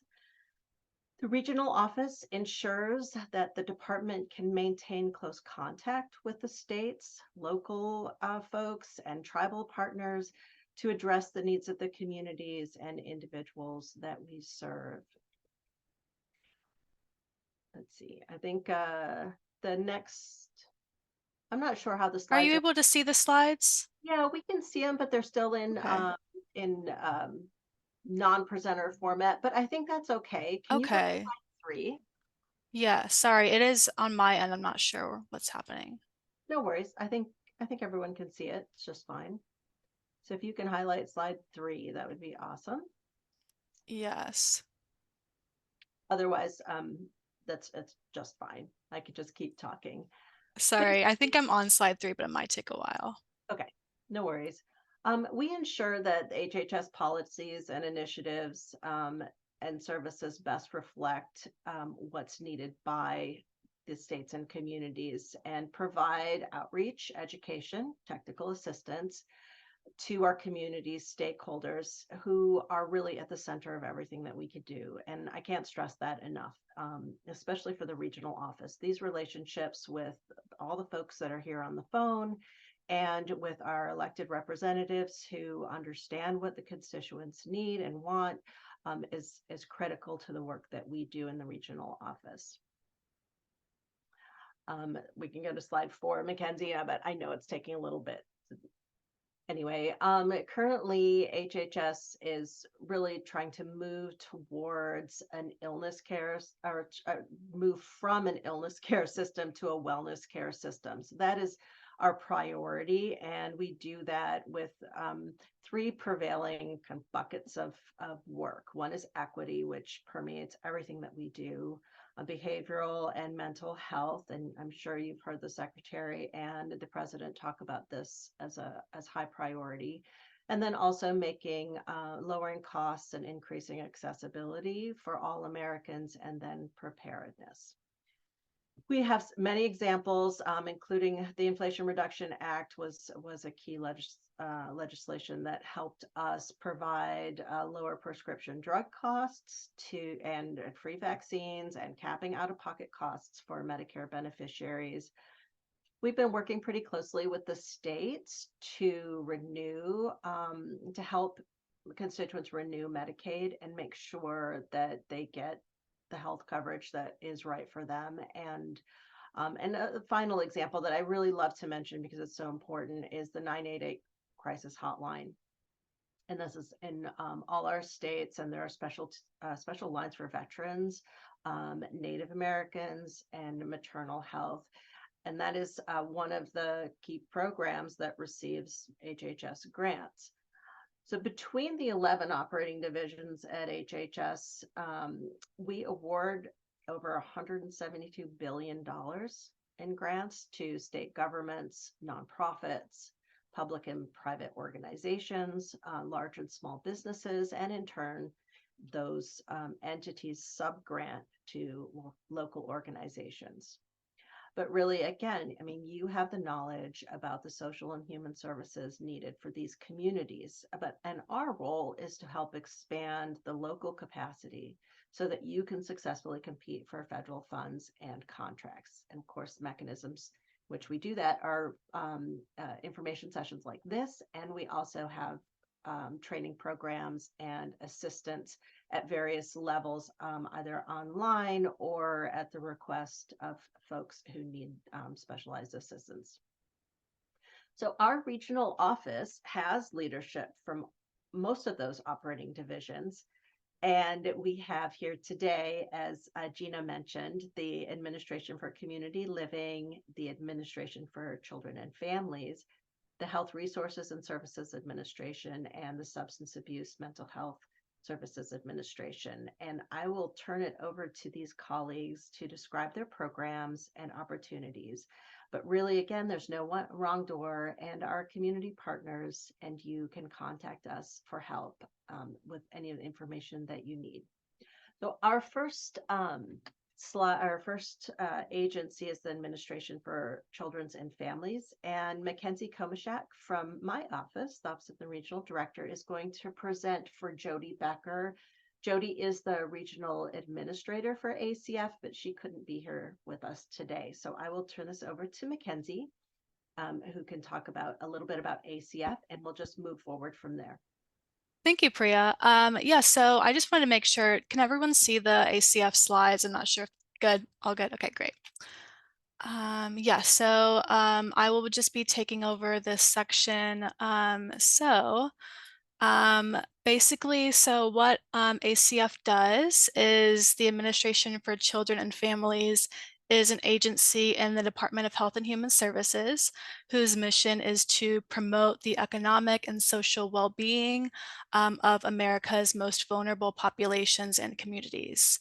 So ACF's programs serve a wide variety of groups, including individuals and families with low income, refugees, Native Americans, and many others. So to carry out its activities, ACF awards grants to state and local governments, also nonprofit groups, faith and community-based organizations, American Indian tribes, and Native American communities. ACF furnishes technical assistance, guidance, and overall supervision to grantees that in turn are responsible for direct delivery of services. ACF awards two types of grants to implement its programs, mandatory, also known as formula, block, or entitlement grants, and also discretionary. So mandatory grants are not subject to competition and are awarded to states, the District of Columbia, and federally recognized tribes and territories.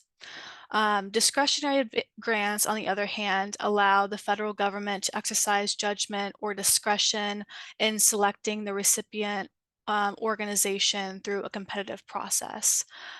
States, the District of Columbia, Puerto Rico, federally recognized tribes and territories, and public and private nonprofit organizations may apply for these grants based on each program's particular rules. So next slide, hopefully you can see it. These are just going to go over the ACF grants. So ACF offers funding for a variety of discretionary and non-discretionary grant programs. Annually, they award billions of dollars to promote the economic and social well-being of families, children, individuals, and communities. Though they do not provide personal financial assistance, they do have a variety of notices of funding opportunities available to support social service programs at the state, local, and tribal levels. Their recipients include both nonprofit and for-profit organizations, as well as government, educational, and public housing groups. ACF's wide breadth of programming funds an array of activities that support the economic and social well-being of people throughout the country. So potential applicants can access ACF notices of funding opportunities and forecast synopsis, applying for funding and search for archived NOFOs at grants.gov. And I can put that link in the chat here. And to apply for a grant, you must complete the grants.gov registration process, just so you know. So I can put those two links in the chat. And that's all I have here, but if anyone wants any more information about what I just went over, go ahead and contact Jody Becker, and you can see hopefully there's her email address there.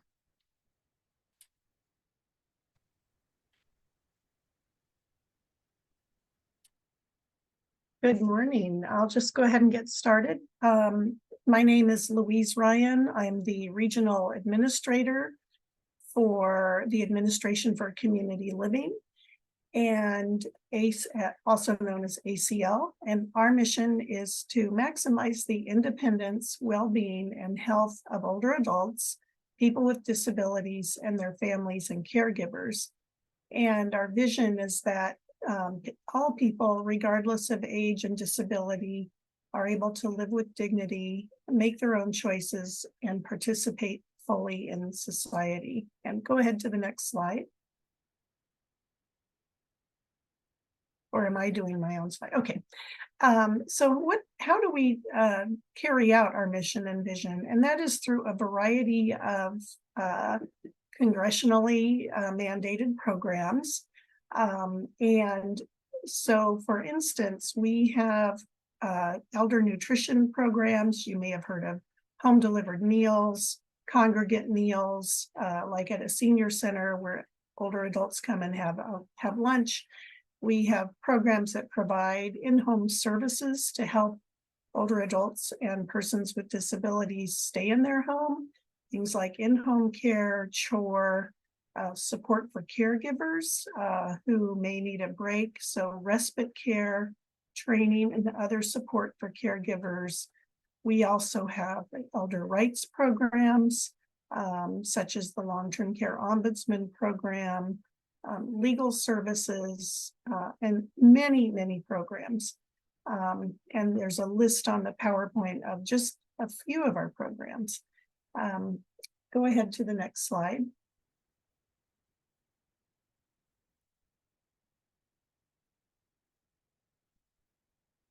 So we are similar to ACF, or Administration for Children and Families, in how we award our grants. And so we are a granting agency, and we have two types of awards. Like ACF, we have mandatory and discretionary. And our discretionary grants are ones that we have flexibility. It's a competitive process, and like ACF, the potential grantee would apply through grants.gov. They are often for very specialized kinds of services, such as technical resource centers, or projects to pilot, say, certain programs around chronic disease management, like falls prevention is an example. But the way I'd say that community-based organizations may receive our funding is probably through what we call our mandatory or formula grants. And those grants go to the states. So, for example, a big chunk of our funding goes to what we call the State Unit on Aging, which in Washington is the Aging and Long-Term Supports Administration. They in turn turn that funding over to our area agencies on aging, which in King County is Aging and Disability Services. And in Pierce County, I believe they are now called Pierce County Aging and Disability Services. And then through those area agencies on aging, they then sub-grant out to provide the services in the field. So just to give you some examples of some of the programs that are funded in King County, we have, for instance, Sound Generations, Asian Counseling and Referral Service, Chinese Information Service Center, African American Reach and Teach Ministry. Those are just a few examples of local agencies that receive our grant funding, just not directly through ACL. Next slide. So I have several links. The important one is to look at ACL's webpage on how to apply for a competitive grant. You can look at current funding opportunities, and also I suggest looking at past awards so that you can get an idea of what we have funded in the past. And then again, when you are interested in applying, you have to do that through grants.gov. Next slide. Oh, I'm done. I guess the only other thing I would add is that like ACF, there are specific requirements around, you know, registering with grants.gov and some other registration processes that you have to do ahead of time. You can't do it at the last minute. So certainly for grants with ACL, if you're interested, I would suggest you go through that process of registering and just getting on board in that way so that you're prepared when a grant does come up that you're interested in applying for, if that fits with your agency's goals and mission. Thank you.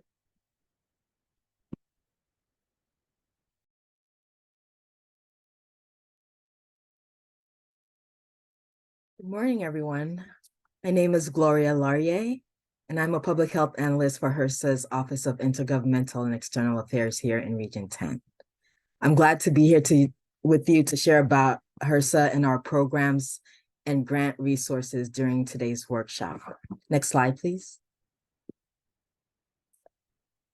So the Health Resources and Services Administration within the Department of Health and Human Services is known as the Access Agency. Our mission is to improve health outcomes and achieve health equity through access to quality services, a skilled health workforce, and innovative high-value programs. HRSA provides equitable healthcare to serve millions of people in the nation's highest need communities. Our programs support people with low incomes, people with HIV, pregnant people, parents and children, rural communities, transplant patients, and health workforce. HRSA consists of many offices and bureaus that work to expand access to healthcare through actions like providing healthcare in underserved and rural communities, growing a diverse health workforce, addressing the maternal mortality crisis, and meeting the need for substance use and mental health. HRSA, like all the other agencies, accomplishes its mission by providing a broad variety of grants and cooperative agreements to cities, states, tribes, community organizations, and foundations. Next slide, please.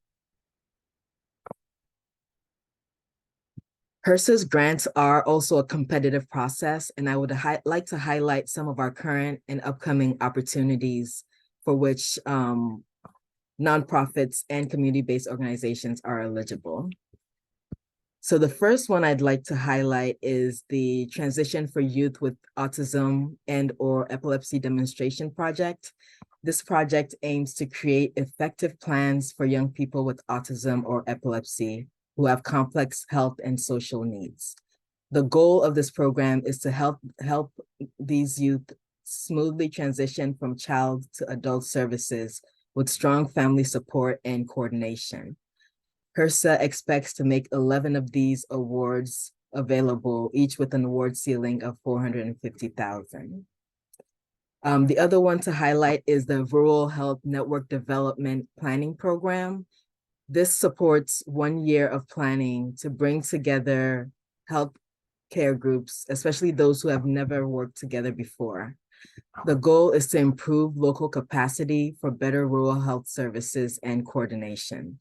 And HRSA plans to give 30 awards, each up to $100,000, with no cost sharing or match requirements. Ultimately, the program aims to create integrated healthcare networks that collaborate to expand access to quality healthcare and strengthen rural healthcare systems. In terms of our forecasted opportunities, and a note that forecasted opportunities provide you with the ability to see what upcoming opportunities are coming up. That way you can plan ahead. You have a little more planning time. And so these forecasted opportunities, I want to highlight the Growing and Diversifying the Doula Workforce Program. This is a community awards that funds community-based organizations to recruit, hire, and train a diverse and sustainable doula workforce in areas that are most affected by adverse infant and maternal health outcomes. In addition, we have a forecasted NOFO on supporting the mental health among health professionals workforce. This is meant to support healthcare entities that provide healthcare services. So this includes hospitals, community health centers, rural health clinics, or medical professional associations. And it's meant to promote wellness, resilience, and mental health of the healthcare professional workforce. You can find all these opportunities and more on our HRSA grants website or on grants.gov. Next slide, please. You can also visit our HRSA Grants Technical Assistance webpage for more information on how to apply for HRSA grants. This website includes webcasts, videos, and other technical assistance guidance, as well as information that's tailored to HRSA specific process and requirements. The HRSA Data Warehouse is another resource. This is a place you can use to look up how much HRSA funding is already in your state, and you can create your own reports to use in your next grant application. Next slide, please. In terms of some tips for applying to HRSA funding, we recommend that you always follow the guidelines outlined in the NOFO. It'll specify exactly what the funders want to see in your application. We also encourage you to take advantage of TA calls that are tailored to each NOFO. These sessions offer detailed information about the specific notice of funding opportunity. And lastly, the contact information for the project officer are also in the NOFO, and you can reach out to this person if you have any questions related to that specific funding opportunity. Next slide. And if, next slide, thank you. So you can reach out to us. My contact information is on the screen, and I want to extend greetings from our Regional Administrator, Sharon Turner. And that is all I have. Thank you so much.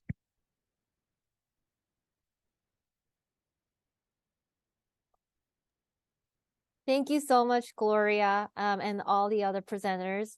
And so now we will do Q&A for our presenters. We did get some few questions earlier, and I saw that our presenters had a chance to answer them, but would love to go over them again. So I think our first question was, can the climate pollution reduction grants help pay for capital projects like trail that provide safe and inviting alternatives to driving? And I saw that Kat responded. Kat, do you want to respond live as well? Yeah, I would be happy to. So this venue is probably not the best venue to talk about very specific projects. Where I can point you is to the EPA website that includes information about the CPRG implementation grants and the notice of funding opportunity. And there you'll see under each of the sectors that's listed under the CPRG program, you'll see some example projects. That's to help get folks' gears turning and think about what kinds of projects would be eligible under that funding. But it's not an exhaustive list. So long as your project fulfills the requirements of the grant program, and in looking at the review criteria, you think you could address each of those review criteria for full points, then I would encourage you to consider submitting an application. And also there's a follow-up question. I think you also already answered, but can nonprofit directly apply for CPRG? Nonprofit organizations are not listed as one of the eligible entities for direct award through the CPRG program. And we got a question about so for the UW technical assistance, what's the direct contact information? I think Derek, you mentioned this in your presentation. Yeah, the link is on the slide, but the easiest thing to do is Google EJ TCTAC, University of Washington. And I think the university, I could do it right now.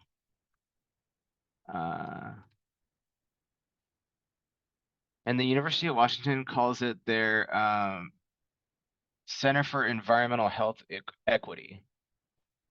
So, you know what? I'll just put the link in the chat. Can I do that? Yep. That there- worked. Oh, Cool. Oh, Yeah. Did that go through? Or did that just go to you? yeah, go to me. But if you can go, you can also answer on the Q&A too. There's a answer. Oh, Yeah. okay. Yeah, I could do that. Okay, and we got another question. Sorry, Jenna, we have one more presenter from HHS. Oh, Yeah, Yes, SAMHSA hasn't had a chance to present. oh, that's right. Yes. Yeah. Do you want me to wait? If you can, I guess it depends, Jenna, if there's more timely questions for previous presenters, but I just didn't want to forget. Oh, because yes. SAMHSA No, is a no, great my granting apologies. agency. No, my apologies. No, Lois, you can go ahead. Okay, thank you. So I'm Lois Gilmore, and I'm the Assistant Regional Director for Region 10 for Substance Abuse and Mental Health Services Administration. And so we call that SAMHSA for short, and we're the lead agency on mental health and substance misuse. And so before I move on to my next slide, I'd just like to say thank you for inviting SAMHSA and including us in the presentation today. It's been very informative. Thank you. So anyway, next slide. So where do we find information on SAMHSA grants? Well, you're going to go to the SAMHSA's homepage, which is samhsa.gov. And this homepage will look like this. Next slide. Okay, so on this slide, I don't have the full page here, but if you'll notice the navy blue ribbon that goes across kind of midway in the page, find help, practitioner training, and you skip over to the middle and it has grants. So you would click on grants. And before we click on grants, though, you'll notice that HHS announces $74.4 million in funding opportunities to improve behavioral health. So there's going to be a lot of information that will help you if you come to the SAMHSA webpage. So then our next slide. So now we've clicked on the grant on the ribbon, and that brings us to our grants homepage. And so there's a lot of different hyperlinks, you know, where it has block grants and the grants dashboard and how to apply for a SAMHSA grant over here on the left. And it also has a heading for grant announcements and applying for a new grant. So when we click on there's a drop down menu, and that's on my next slide. Will you forward, please? And so these are the drop downs that you get under the grant topic selection. So it gives you a lot of good information and who to contact about a specific grant that you're interested in. And so this is all helpful information. And it also gives you an overview of what they are anticipating the 2024 grant announcements will be. And so that's how you start. I'm a visual person, so I wanted to show you visually how to find this information. So next slide. So most of our SAMHSA funding goes to the states via block grants. The tribal portfolio is specific to eligible tribal entities. Community level discretionary grants are limited, but SAMHSA did push out a large, we call it a CCBHC, Certified Community Behavioral Health Clinic grants on this level.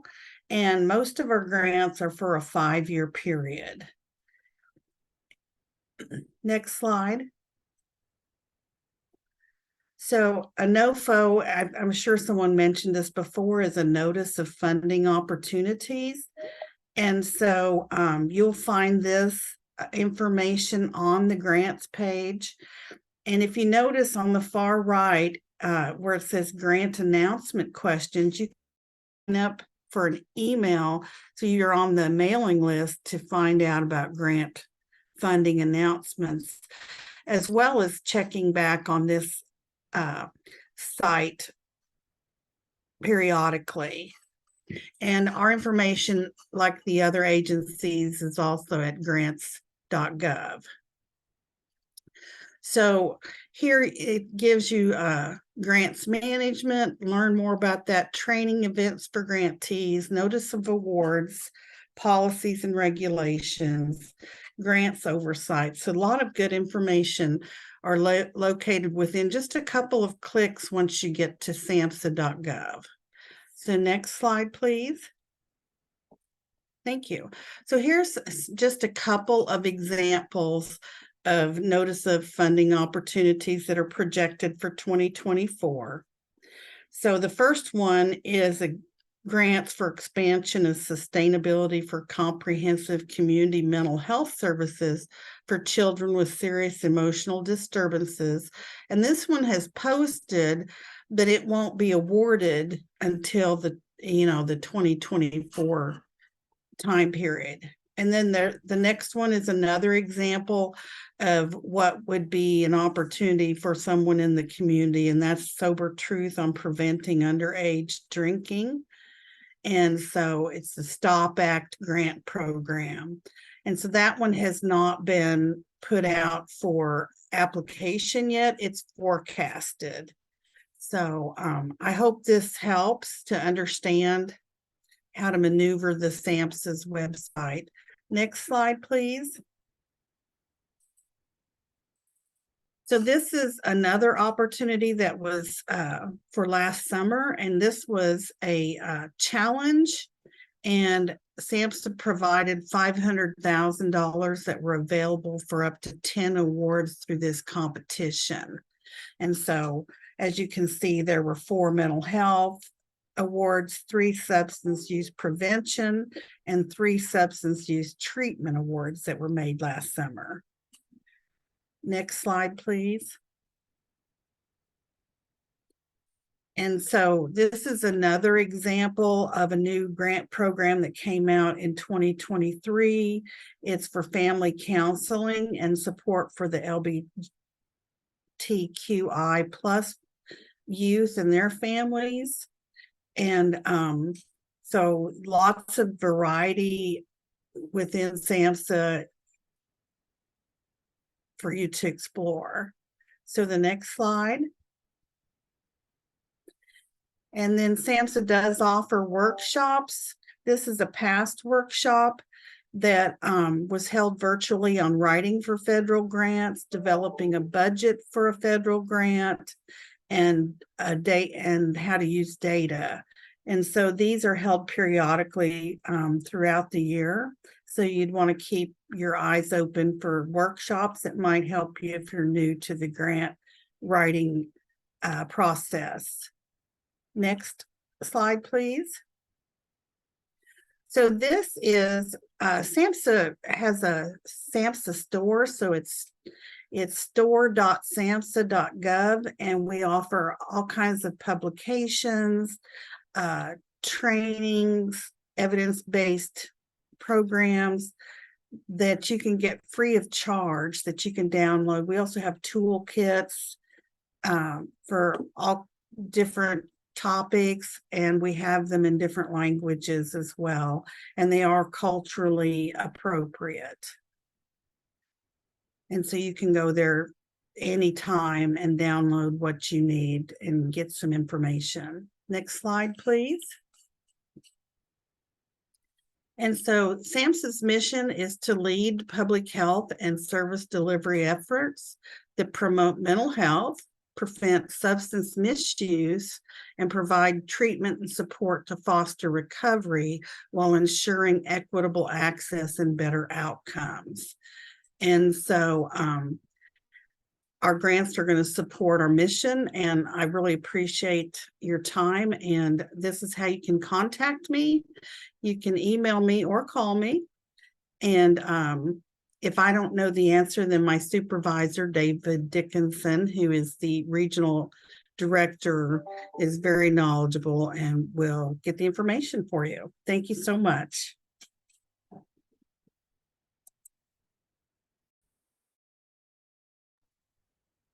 Thank you so much, Lois. Appreciate you also sharing with us. Before we move to our next presenter, I also there was one more question that somebody asked, and it looks like Louise responded, but Louise, if you don't mind just sharing it on live, it's like asking, are there any technology grants under ACL or other funding opportunities that might be available? Yeah, so there might be some through our assistive technology programs. ACL funds all states for assistive technology, and some of those programs may do sub-awards. Also through our National Institute on Disability, Independent Living, and Rehabilitation Research, they often have grants or other competitions looking for innovations in technology that support people with disabilities. So those are a couple of possibilities. And any kind of notice of funding opportunity will be on the ACL website. And in my answer, I included that link. And also I will be able to share my PowerPoint, which has these links. And since I have the floor, I'll mention one other thing, and I'll pop the link in the chat, is that ACL is frequently looking for grant reviewers, and that can, it includes, when you review a grant, a monetary payment for your time. So if that's of interest, I will pop the link in the chat, and you can explore that opportunity. Thank you.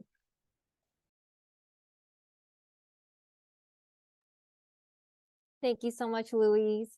It looks like we don't have any more questions, but you know, if folks have more questions, please feel free to reach out to me or any of the panelists. They provided their email in the chat.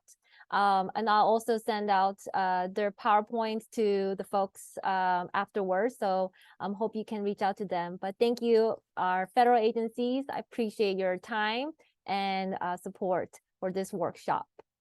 So now we're going to head for our next presenter with the Washington State Department of Commerce with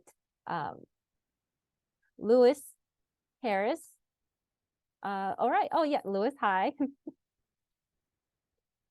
All right, well, thank you so much, Lewis. The floor is yours. Yeah, thanks, Jenna. I appreciate it. Hello to everyone on the call today. Glad to be here with you all. Want to thank Adam Smith's office for putting on such relevant and informative workshops. I think this is the second one I've done. And so you all are lucky to have Mr. Adam Smith as your congressman who keeps you all informed. So, hello, my name is Lewis Harris. I am a community engagement specialist for the Northwest region here at Washington State's Department of Commerce. I'm happy to be here with you all as we talk about how organizations like yours can access grants to do what you do best, which is serve your community.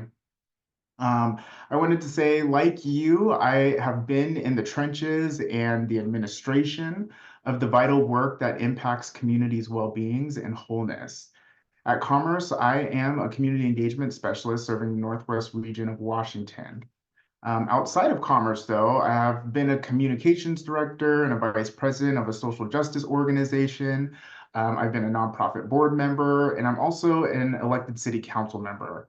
I say these things so that I can set the tone of this presentation and open the door for you all to see me as one of you who has insight around government grants through commerce. So please don't hesitate to ask questions at the end of this presentation, because I'm happy to give you insight and help inform you and answer whatever questions you have. In the subsequent slides I'll introduce you to my agency and hopefully give you some insight into what we have available and some helpful tips to be successful in applying with us. I'm going to adjust my camera real quick. Okay. So our mission at Washington State's Department of Commerce is to strengthen communities, and we do that in a number of ways.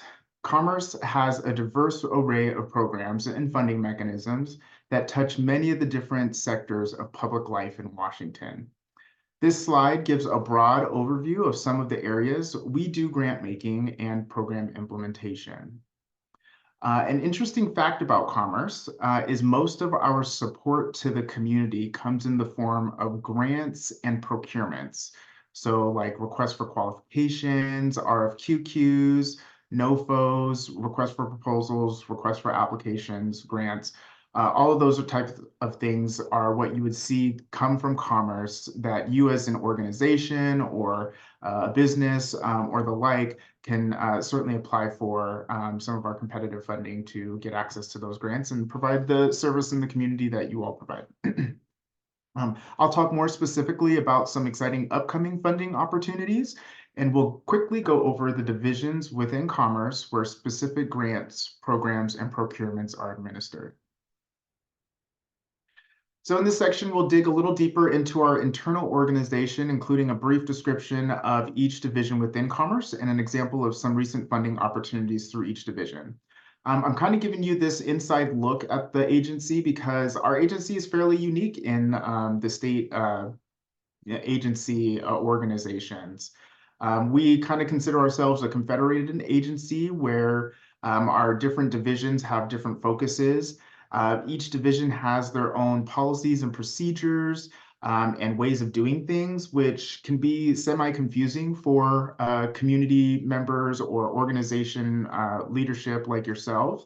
But that's why I'm here, and that's why I want to give you some of this insight so that I can demystify commerce and hopefully give you the information you need to be successful in applying for our grants.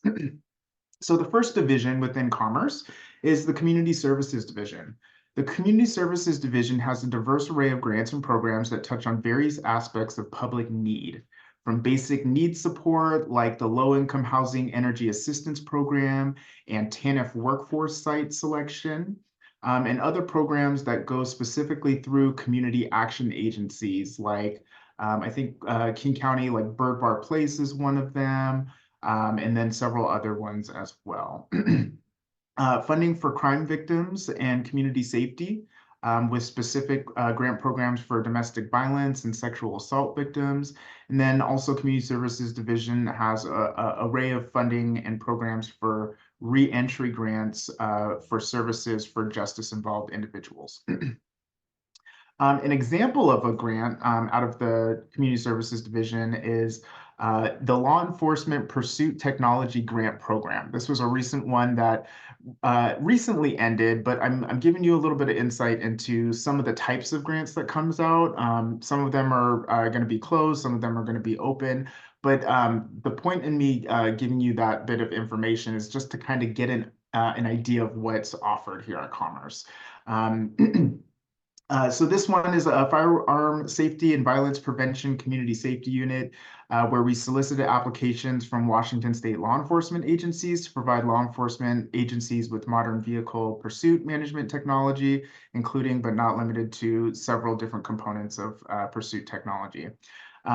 This is an example of a grant that is specific to law enforcement agencies, which I don't think are represented on this line. But we do have other grants that require partnership between community organizations and law enforcement agencies, We had one, I think, about a year or two ago that looked to have some innovative program and collaboration between a nonprofit organization and the local police organization to reduce gun violence in an area. So that's just kind of a little bit of insight into what you can see coming from the Community Services Division. We also have an open procurement with a deadline of January 8th, 2024 that's coming out of the Office of Crime Victims Advocacy, which is a community service division office. It is healing, support, and transition services. And so we're seeking proposals from qualified organizations to coordinate support and convene statewide coordination meetings, no less than quarterly, for healing, support, and transition service providers and related service providers. So point there is that we just have a whole bunch of different things that come through the Community Services Division that might be interesting to you as organizations who might want to apply for those grants. The next division I want to talk about is the Housing Division. The Housing Division hosts the National Housing Trust Fund, which is one of the more sought after capital funding mechanisms to develop and maintain various types of multifamily and single family housing. There are also many innovative programs coming through the Housing Division, including some home ownership programs to support wealth building in historically marginalized communities.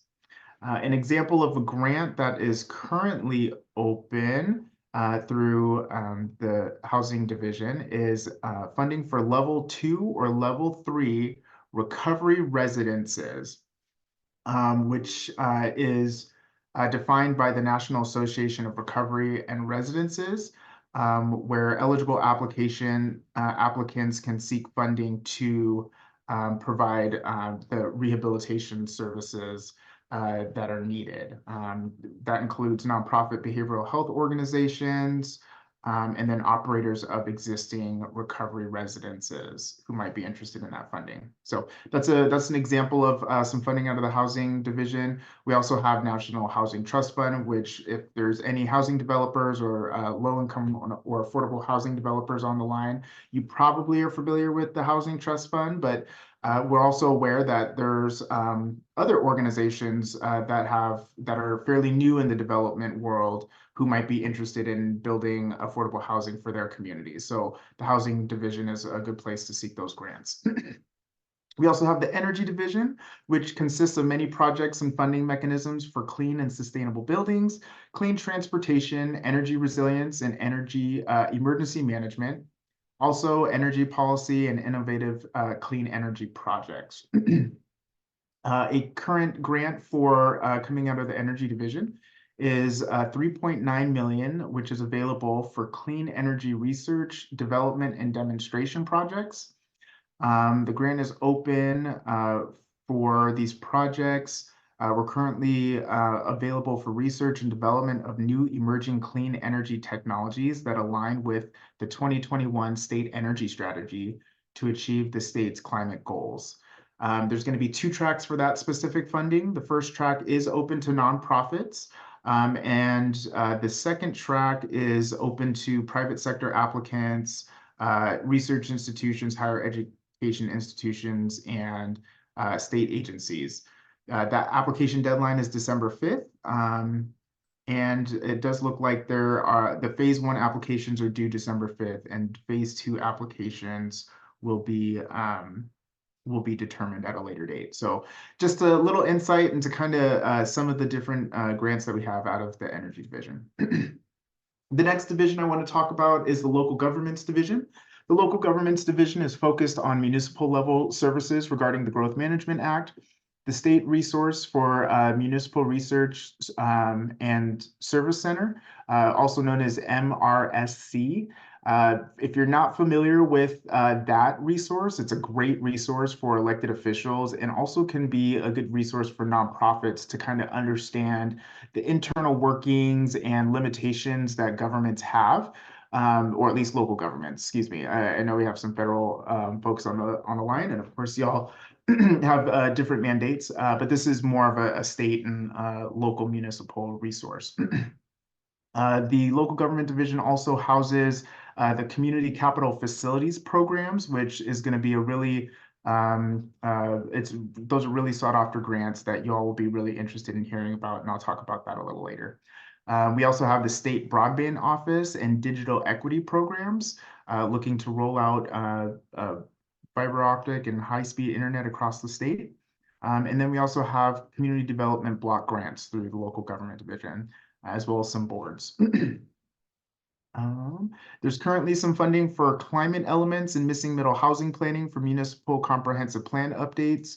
Not totally relevant for nonprofits, that is specifically for municipalities, but I do want to put a plug. The comprehensive planning processes that are happening around the state and within Adam Smith's, Congressman Smith's district are currently happening. And it's good to get engaged in those processes because they can create opportunities for local government buy-in for community projects, either establishing community centers or, including information that is relevant to the work that you are doing in those important planning documents for municipalities.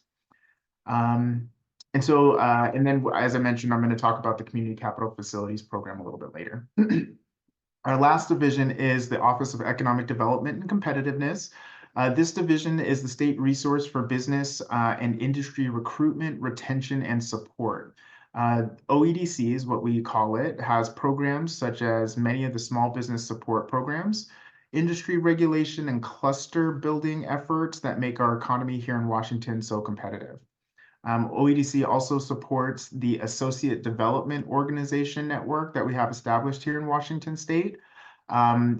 You might be familiar with the Seattle Chamber. They are the county designated Associate Development Organization for business support, recruitment, and retention in King County. So relevant because those are, we just see communities as comprehensive, consisting of not only government bodies, but also nonprofits, such as many of you on the line, but also businesses. And, I have a personal philosophy that collaboration and cooperation amongst each is important to making sure that communities are being strengthened, which is Commerce's mission. So. We also have the Public Works Board and the Community Economic Revitalization Board, which are some state boards where funding decisions are also made. Mostly the funding decisions out of Public Works Board and the CURB, or Community Economic Revitalization Board, are infrastructure related and are usually pretty restricted to municipalities. But I know that CURB has some funding where you can do a private-public partnership around some sort of capital development, which might be a funding option if you have that kind of relationship and project on your horizons. So that's kind of a diverse look at some of the different divisions we have at Commerce. I do want to let you all know that I am going to share this presentation with Jenna and the team so that you all can get access to this. I completely believe in transparency and making sure that communities get the information they need. So I'm also happy to answer any questions towards the end, of course. We also know at Commerce that it can be difficult for various organizations to access our grants because we've done the work to understand how we need to be more equitable in our approaches through our grant making and program administration. Which brings me to to one of the initiatives that we've had come out of Commerce, the Equity Review of Capital Funding Programs. This is basically just our agency's approach to understanding how our resources and capital funding is equitably distributed. Through the review, we spoke with hundreds, if not thousands, of community leaders and organizations across the state to understand where our gaps are in providing information and ensuring equitable access to our capital programs. I know many of you on this call have probably participated in a listening session during that time. And so I want to thank you all for that because it's important that we as a state agency are aware of our historical and current gaps in access to communities. And so we did that work. We found that we do need to do more to ensure that our resources are getting out equitably. I mentioned a little bit earlier that our organization, our agency, is a confederated agency with different divisions that have their own policies, practices, grants, and staff and all of that. That's important to know because not all of our divisions do things the same. And so we're working on getting to a standardization. We're not quite there yet, but rest assured that we are putting all of the things in place to eventually get there, hopefully sooner rather than later. All right. I'm also I'm proud to be a part of this agency because of our recognition of inequities, but also because of the work we're doing to close those gaps. My team specifically, the community engagement and outreach team, I believe is the front line of communications in terms of receiving support and information from Commerce. We're not the only doorway, and I'll talk about some of the other ways you can get information, but myself and my colleagues, which you'll see on this slide, we're stationed throughout the state. We have obviously several counties that we're responsible for. Our team is also expanding, so we are getting 3 new staffers to help with community engagement and outreach. We just know that as an agency, we need to be responsive to communities. We also need to proactively engage with communities. It's not totally fair for organizations to expect to hear about things either through an email list or through some word of mouth kind of network of information. And so my team specifically goes out and proactively engages with organizations and communities so that we can give you the information that's relevant to you sooner rather than later. So much of what we do on this team is we provide information, but we also spend much of our time learning about the issues and priorities in communities and devising solutions with leadership that we hope will lead to more diverse applications for much of our funding mechanisms. Our team, we understand specifically on our team that there is a spectrum of capacity for organizations and communities. And so I'm sure a lot of you have heard the term capacity. We understand that capacity is a spectrum where some organizations are on the lower end of the capacity where they may have 1 or 2 staff or be completely volunteer based but still do the important work that communities need, to larger institutional, I call them institutional nonprofits that have several divisions, several staff, and have almost a machine of getting grant resources and distributing those resources and providing services to the community. And so our team specifically understands that, and we are here and we have a job to be able to serve any organization regardless of where they are on that spectrum. An example of that, I've done listening sessions and strategic planning retreats for organizations to help them build capacity and to identify the areas where they need to either put systems in place or they need more resources or a broader reach to be able to be a good applicant for Commerce programs. And so I only say that because it's always good for organizations to do an internal assessment on their capacity and to do planning to ensure that they have what is needed for to not only apply for grants, but also to do the administration and the other respective grant duties that happens with grants. So just wanted to highlight some of that. All of our team is available. We also have a general email that I will share with you at the end. Just want to check my time real quick. Okay. Moving faster, I talked a little bit about community capacity building. We have we had a pilot program for capacity building dollars that provided up to $50,000 for low capacity organizations to do capacity building activities, whether it's purchasing financial accounting software, hiring a grant writer, creating a board manual, hiring a consultant to do some internal systems work. We just understand that organizations have different needs to be able to access the bulk of our funding. So just wanted to let you all know we know that. If you do want to engage with us, I do entice you to reach out to me, and I'll have my contact information at the end here.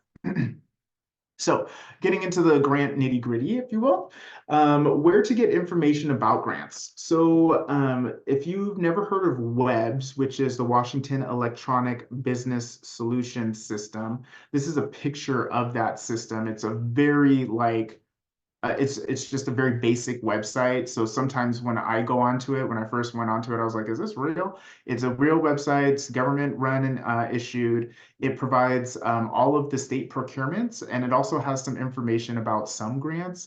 But it is mostly focused around procurements and RFQs and RFPs. I only say that because, while businesses may be interested in providing a service, or, a business might be a consultant that, responds to an RFQ to do, diversity, equity, inclusion work in commerce. I do know some nonprofits also do work like that. So, whether it just depends on what you do as an organization and what you produce. But WEBS is a good place to find out our RFPs and RFQs around doing work with state agencies.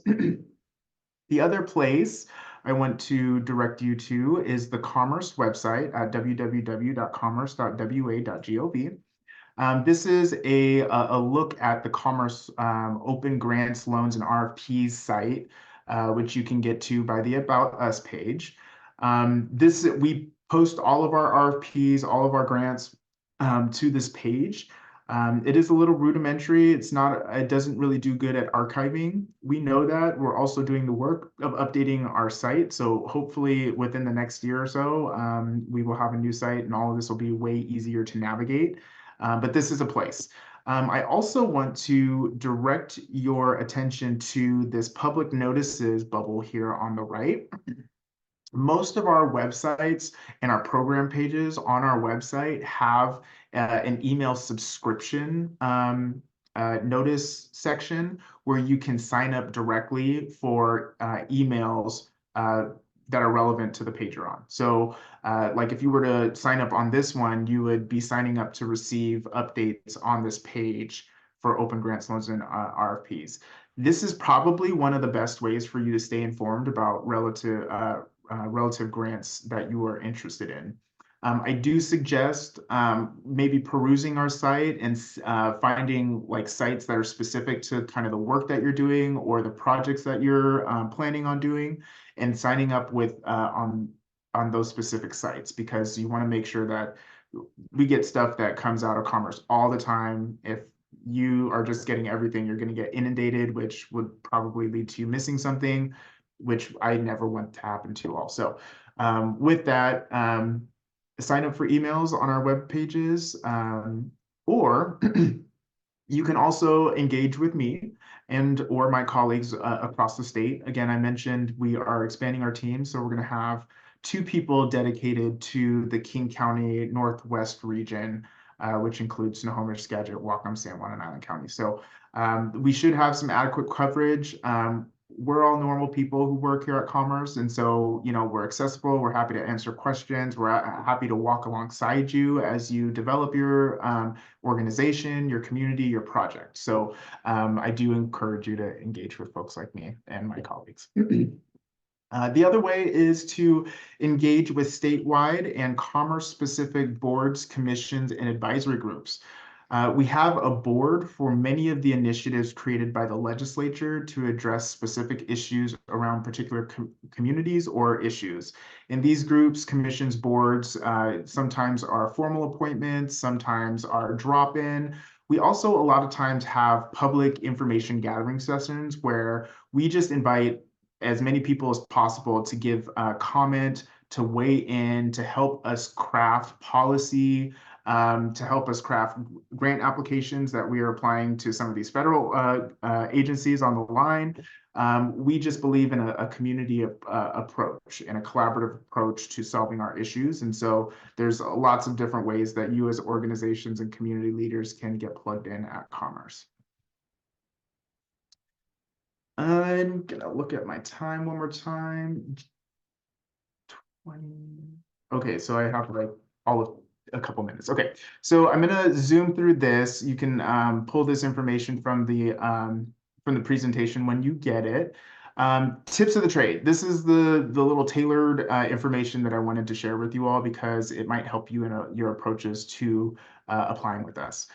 So, so one of the tips is making a plan. I see lots of organizations on the different ends of the capacity spectrum, some that are on the lower end of the capacity spectrum are just trying to get money through their doors. So they oftentimes, spend the time and the resources to apply for grants without having necessarily a formalized background of the outcomes of that grant.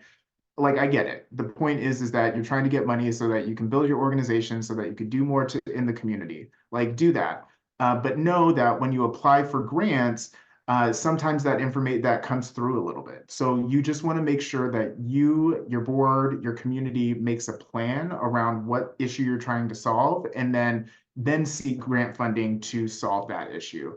I'm not saying that's the only way to do this, but I'm saying that way you can ensure that you have a clear understanding of what you're going to provide the community, which is what we want to know when we're providing you money to the community. So just a little bit of advice there. Another bit of advice is engage the community. That means, having the community serve be engaged with you and know what you're doing, and you informing them, because oftentimes that's what we need. We need a good organization to be the outreach, or to be the connection point to the community for these state and federal resources. Okay. That includes collaborating with other organizations, municipalities, businesses, to not only diversify the resources that you can deploy for your community, but also to strengthen your applications. I've seen some grants come through that are specifically for cooperatives and collaboration. And so it's good to have those relationships established ahead of time. You can always ask questions of us. I always suggest ask process-related questions. We do have a mandate to be fair to everyone. So we'll give everybody the same information. When there's an open procurement, only one person can answer questions, which is the grant administrator. So asking questions of other folks or friends you have in the agency is not going to be beneficial for you or them, and could possibly get them in trouble. So, and could, affect the whole grant administration. So if you're asking a specific question about a grant, when the grant is open, ask the program manager. That's always going to be on the grant application information. If you're outside of a grant cycle or period, ask as many questions of as many people as you'd like. I do want to put a caveat,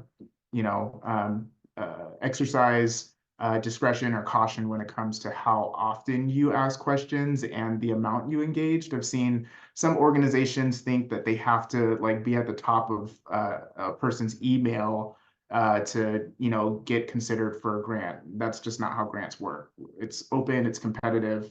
You sending an email every day is not going to increase your chances of actually getting that grant. But you asking right questions so that you can write a good grant is something you want to do. So there's that. I mentioned Commerce applies for grants. We apply for federal grants. And so sometimes we ask the community for their perspective and input for our grant applications to federal agencies. Another thing is time is relative at Commerce. And I say that because we have two major things that we are always cognizant of. It's the legislative session, and it's also the new fiscal year. For the state, fiscal year is June and July, the transition from June to July. Legislative session usually starts, the first quarter of the year and goes until second or third quarter. So I say that because I've seen folks ask for information about grants that are awarded through the legislature, but they don't get it until several months after the end of the fiscal year. So it is good to follow up and to make sure you're staying in contact and asking questions about when money will be dispersed or whatever. But the reality is that sometimes we're just strapped for time, and we have to push things back. So just know that we're also people here at Commerce as well. Okay. I'm going to zoom on to the next thing. I'm sensing that I am going way over time. So some upcoming funding. The Community Reinvestment Plan. I'm going to send a one-pager along with this to Jenna so that she can send it to all of you all. This is a large amount of funding that's coming out of Commerce that we're still working to develop. What that looks like, I'm going to give you a quick look at one of these. one of these. So you can kind of see some of the funding categories coming out of this funding. Here it is. So CRP, Community Reinvestment Plan, just going to zip right through this.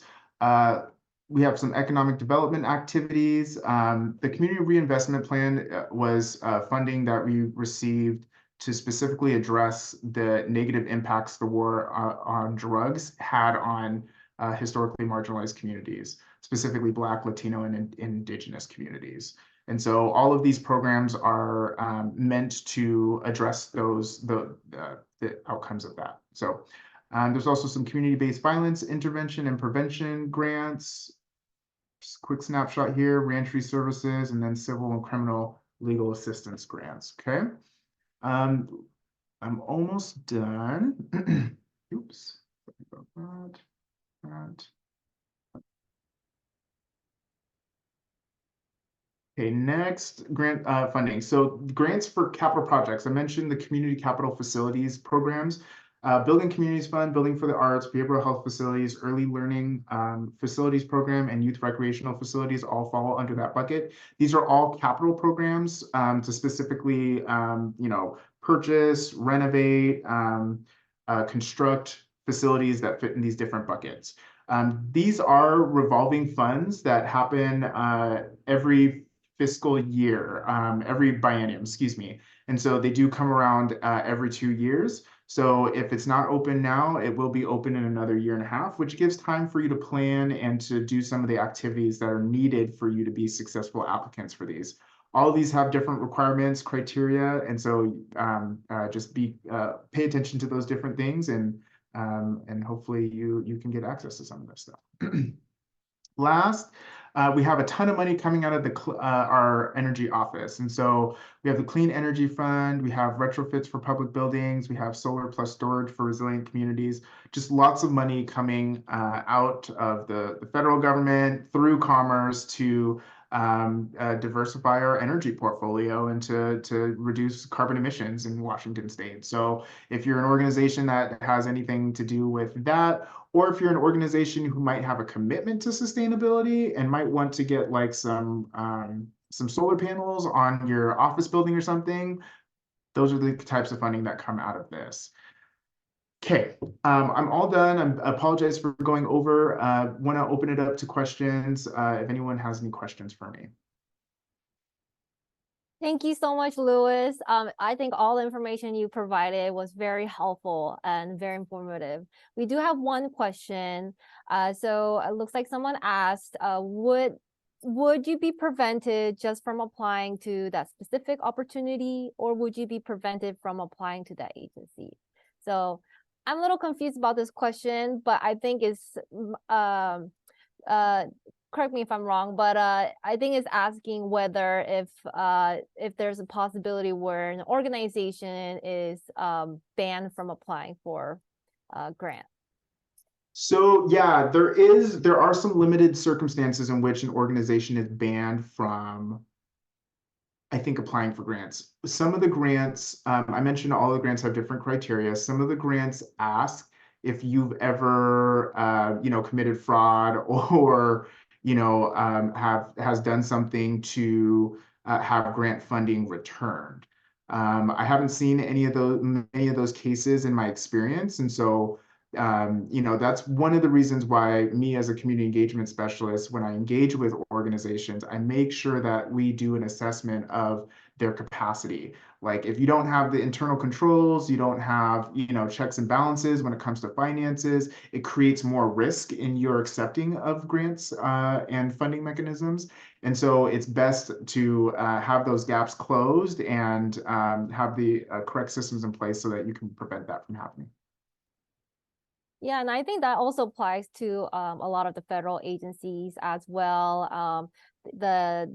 I think the main barrier is like if you are not allowed to create an account on the grant portal, probably you are not able to apply for the grants. But like Louis said, if there's any questions or having issues, like please reach out to Louis or any other panelists, and they'll be happy to assist you directly.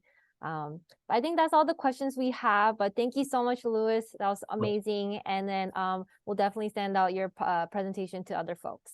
That's right. Thank you. So now we have our next presenters, Laura Pierce, Executive Director of Nonprofit Association of Washington, and we also have Bonnie Hillary, Co-President of Puget Sound Grant Writers Association and Managing Principal of Nonprofit Accelerator LLC.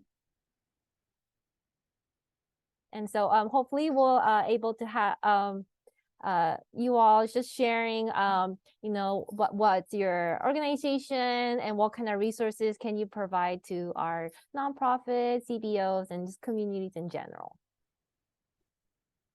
Great. Well, we'll both be happy to do that. And I want to acknowledge at this point we have, it looks like we have one nonprofit person or grant seeker. So I don't know if you all did any introductions at the beginning or not. I dropped in midway, but Andrew, do you want to say anything about what business or organization you're with and what kind of grants you're seeking? Because that might help us tailor our comments. So we our attendees are invisible. So we actually have yeah. Sorry, I did I not think understand that. Yeah, so you're seeing our that's actually one of our staffers just behind the scenes. Great. We have about 80 folks joining, and we do have a lot of folks who are part of nonprofit and community orgs as well. And so I think if you just share, like, you know, what your organization is and how you know, how you can support nonprofits and community orgs, and you know, anything that you like to highlight and to support them. Bonnie, would you like to go first or second? I'm open. Yeah. Ready to go whenever. Yeah. Okay. Well, me too. Well, I'll go ahead and leap in then. And I'm going to share my screen. I have just a few slides about the Nonprofit Association of Washington. My name is Laura Pierce, and I'm the Executive Director here at NAWA. We are the membership organization for nonprofits of all types across Washington state. And so we support you. That is our sole mission. So I just want to walk through a little bit about what we do and make sure you're aware of our resources. And thank you so much, Jenna and Representative Smith's office, for inviting us to share with you all today. Our mission is to build a powerful network of nonprofits across the state. And we do that through 3 program areas: learning, advocacy, and collaboration.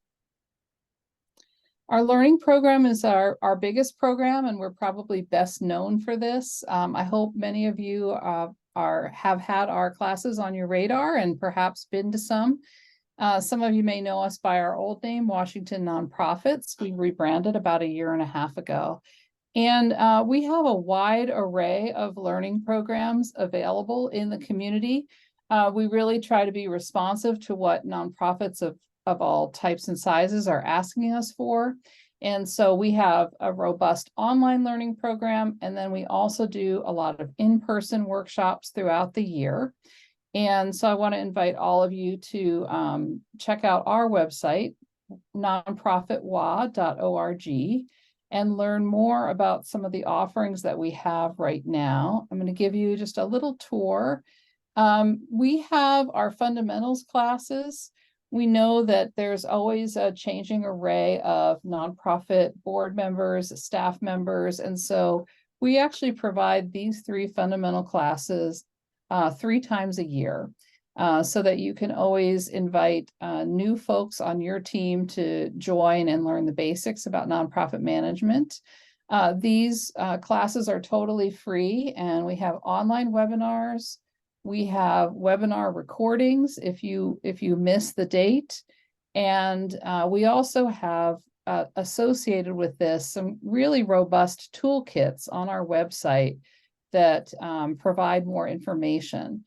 But I want to highlight in particular the free board training, because we hear over and over again that that's a need in the community, and that's available through us. And it's really very high quality training. We also provide training on a wide array of kind of special topics through the year. I want to highlight that next week we have a federal grants workshop happening. If you want more kind of hands-on how-to information, that's a short workshop, but should be really good. And we offer workshops related to just about everything related to running a nonprofit, I think, throughout the year. We also host the Washington State Nonprofit Conference each May. We invite you to check that out and consider joining us for that. It's a wonderful, large event, chance to connect with other nonprofits and learn. And finally, we have quite a bit of information just on our website because we know sometimes you need the information when you need it. If you have a particular project that you're working on, you may not want to wait 3 or 4 months until the class is offered. You may want to dive right in. And so we have a lot of recorded webinars, toolkits, templates, samples for you in all these different topics. Our second area that we work on is advocacy and public policy. We really try to be a voice on behalf of nonprofits and also train nonprofit folks so you can raise your voice on issues related to your mission.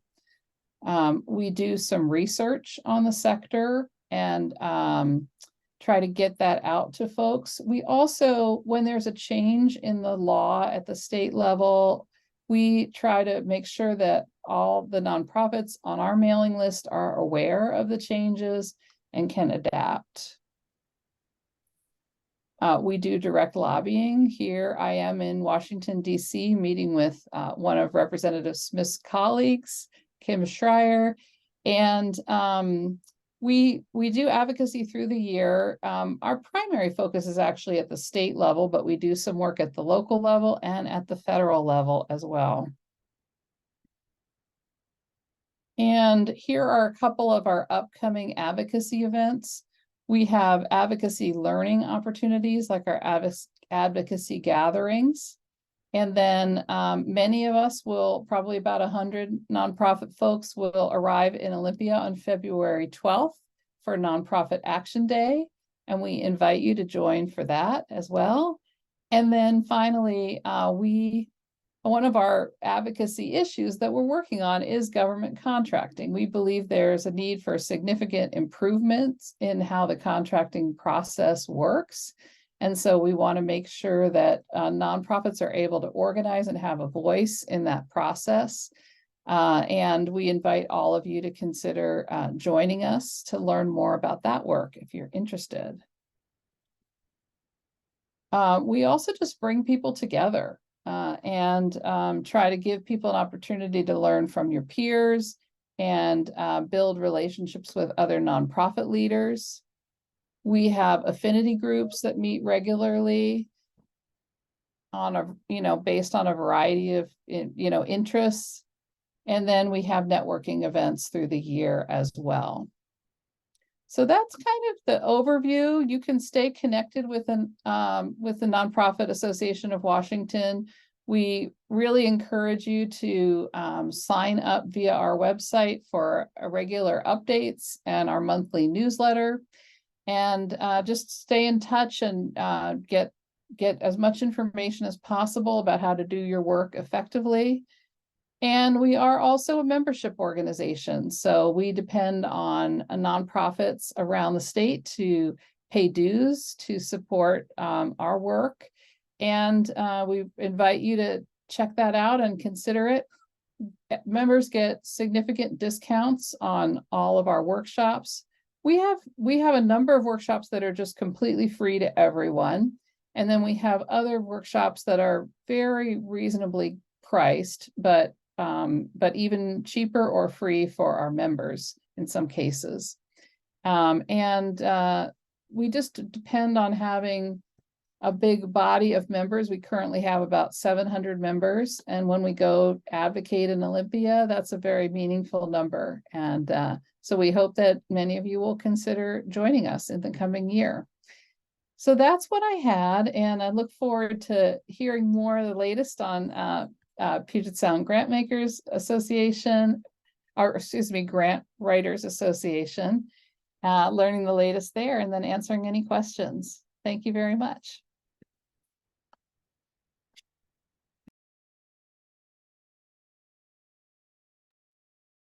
Thank you so much, Laura. So now we're going to have Bonnie sharing us about PSSJ.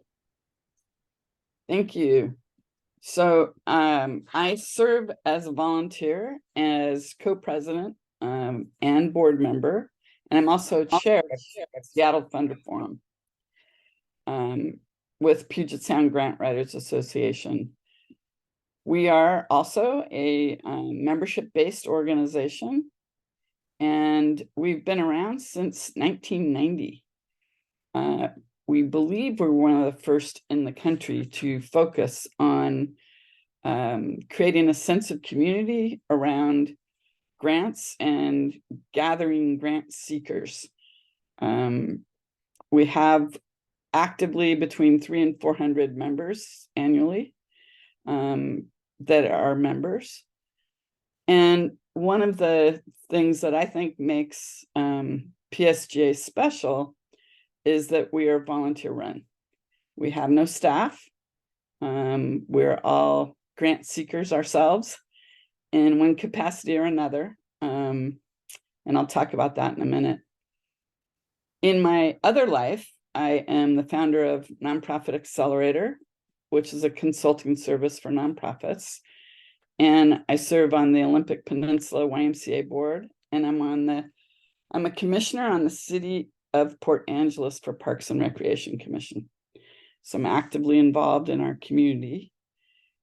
Back to PSGA. With the membership-driven aspect of things, our membership's very affordable. It's $95 for a year. We also offer financial assistance for those in need. And that brings the membership down to $35. And if someone can't afford that, we hope they'll let us know and we can accommodate. The mission for PSGA is to promote responsible, effective grant seeking and foster connections among grant seekers, nonprofits, and funders. And our vision is to create an engaged membership with excellent programs that strengthen the nonprofit sector and improve our communities.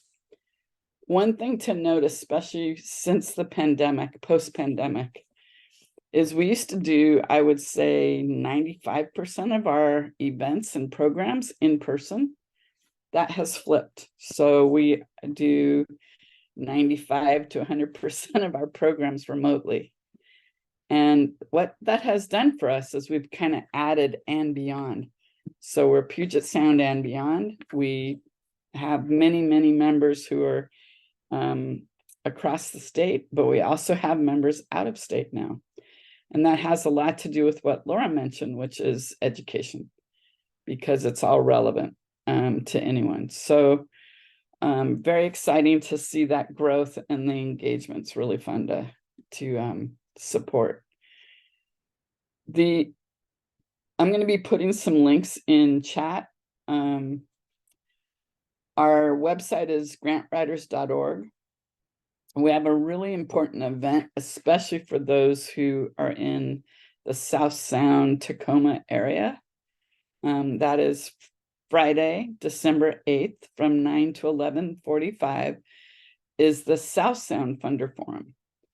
And it's an opportunity for grant seekers to hear from 4 different funders.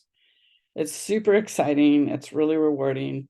And it's modeled after our in-person event that we used to do. So the rooms are very small. We put everybody in Zoom rooms. There's typically 10 to 12 people in an intimate setting where you're able to hear from the funder, hear what's going on, and then ask questions and curiosities. It's not a time to make a pitch, but it's a time to hear what the funder priorities are. Are you aligned? You know, what some of those nuances are. so that you're not wasting your time filling out everything only to find out you weren't the right fit. So it's an exciting program. I chair the Seattle Funders Forum, and that is the last Friday in April in 2024. So I'll be putting the link in for the South Sound Funder Forum. We hope to see a lot of you there. Kind of a warning, it's filling up, so don't delay. The other two that I think are fascinating and they emerged over the last year is what we call Shop Talk and Staff Talk. And Shop Talk is for consultants and freelancers to be able to connect and get together, because we're all independent consultants. And the idea of being able to talk with each other and hear best practices and discuss challenges is really powerful. The second area is we do what's called Staff Talk. And it's a cone of silence, a way for staff to get together and talk about their grant writing experiences, their challenges, and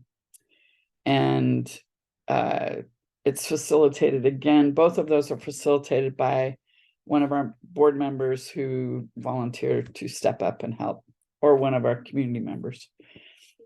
The other note is that we are on LinkedIn, so you can check us out there as well. And I'll just drop the links in chat while we're doing questions. Hope to see you. Thank you so much, Bonnie. I actually already put the forum and your website as well too. So, but yeah, thank you. Thank you both for sharing information about your organizations. I definitely hear from constituents how helpful that both of your organizations are to nonprofits and CBOs. And so, it looks like we don't have any questions right now, but it looks like Bonnie provided her contact information, and then you can also reach Laura at her website too. So if you all have additional questions, please feel free to reach out to them directly, or you can reach out to me and I can help with connecting them. Oh, it looks like Laura provided her email as well. So thank you too, appreciate it. And looking forward to your big events that's coming up. So, thank you everybody so much for all sharing and presenting today. For recording and PowerPoint presentations, it will be on our webpage, and there will be an email out to all attendees. But after this workshop, there will be a survey. So if attendees can fill it out, and so that we could do better next time, we really appreciate it. But please don't hesitate to reach out to us, to any of the panelists or to me. And if you have any questions, our office will be able to assist you.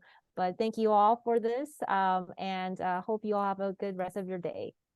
Thanks for doing this. It's been wonderful. Thank you.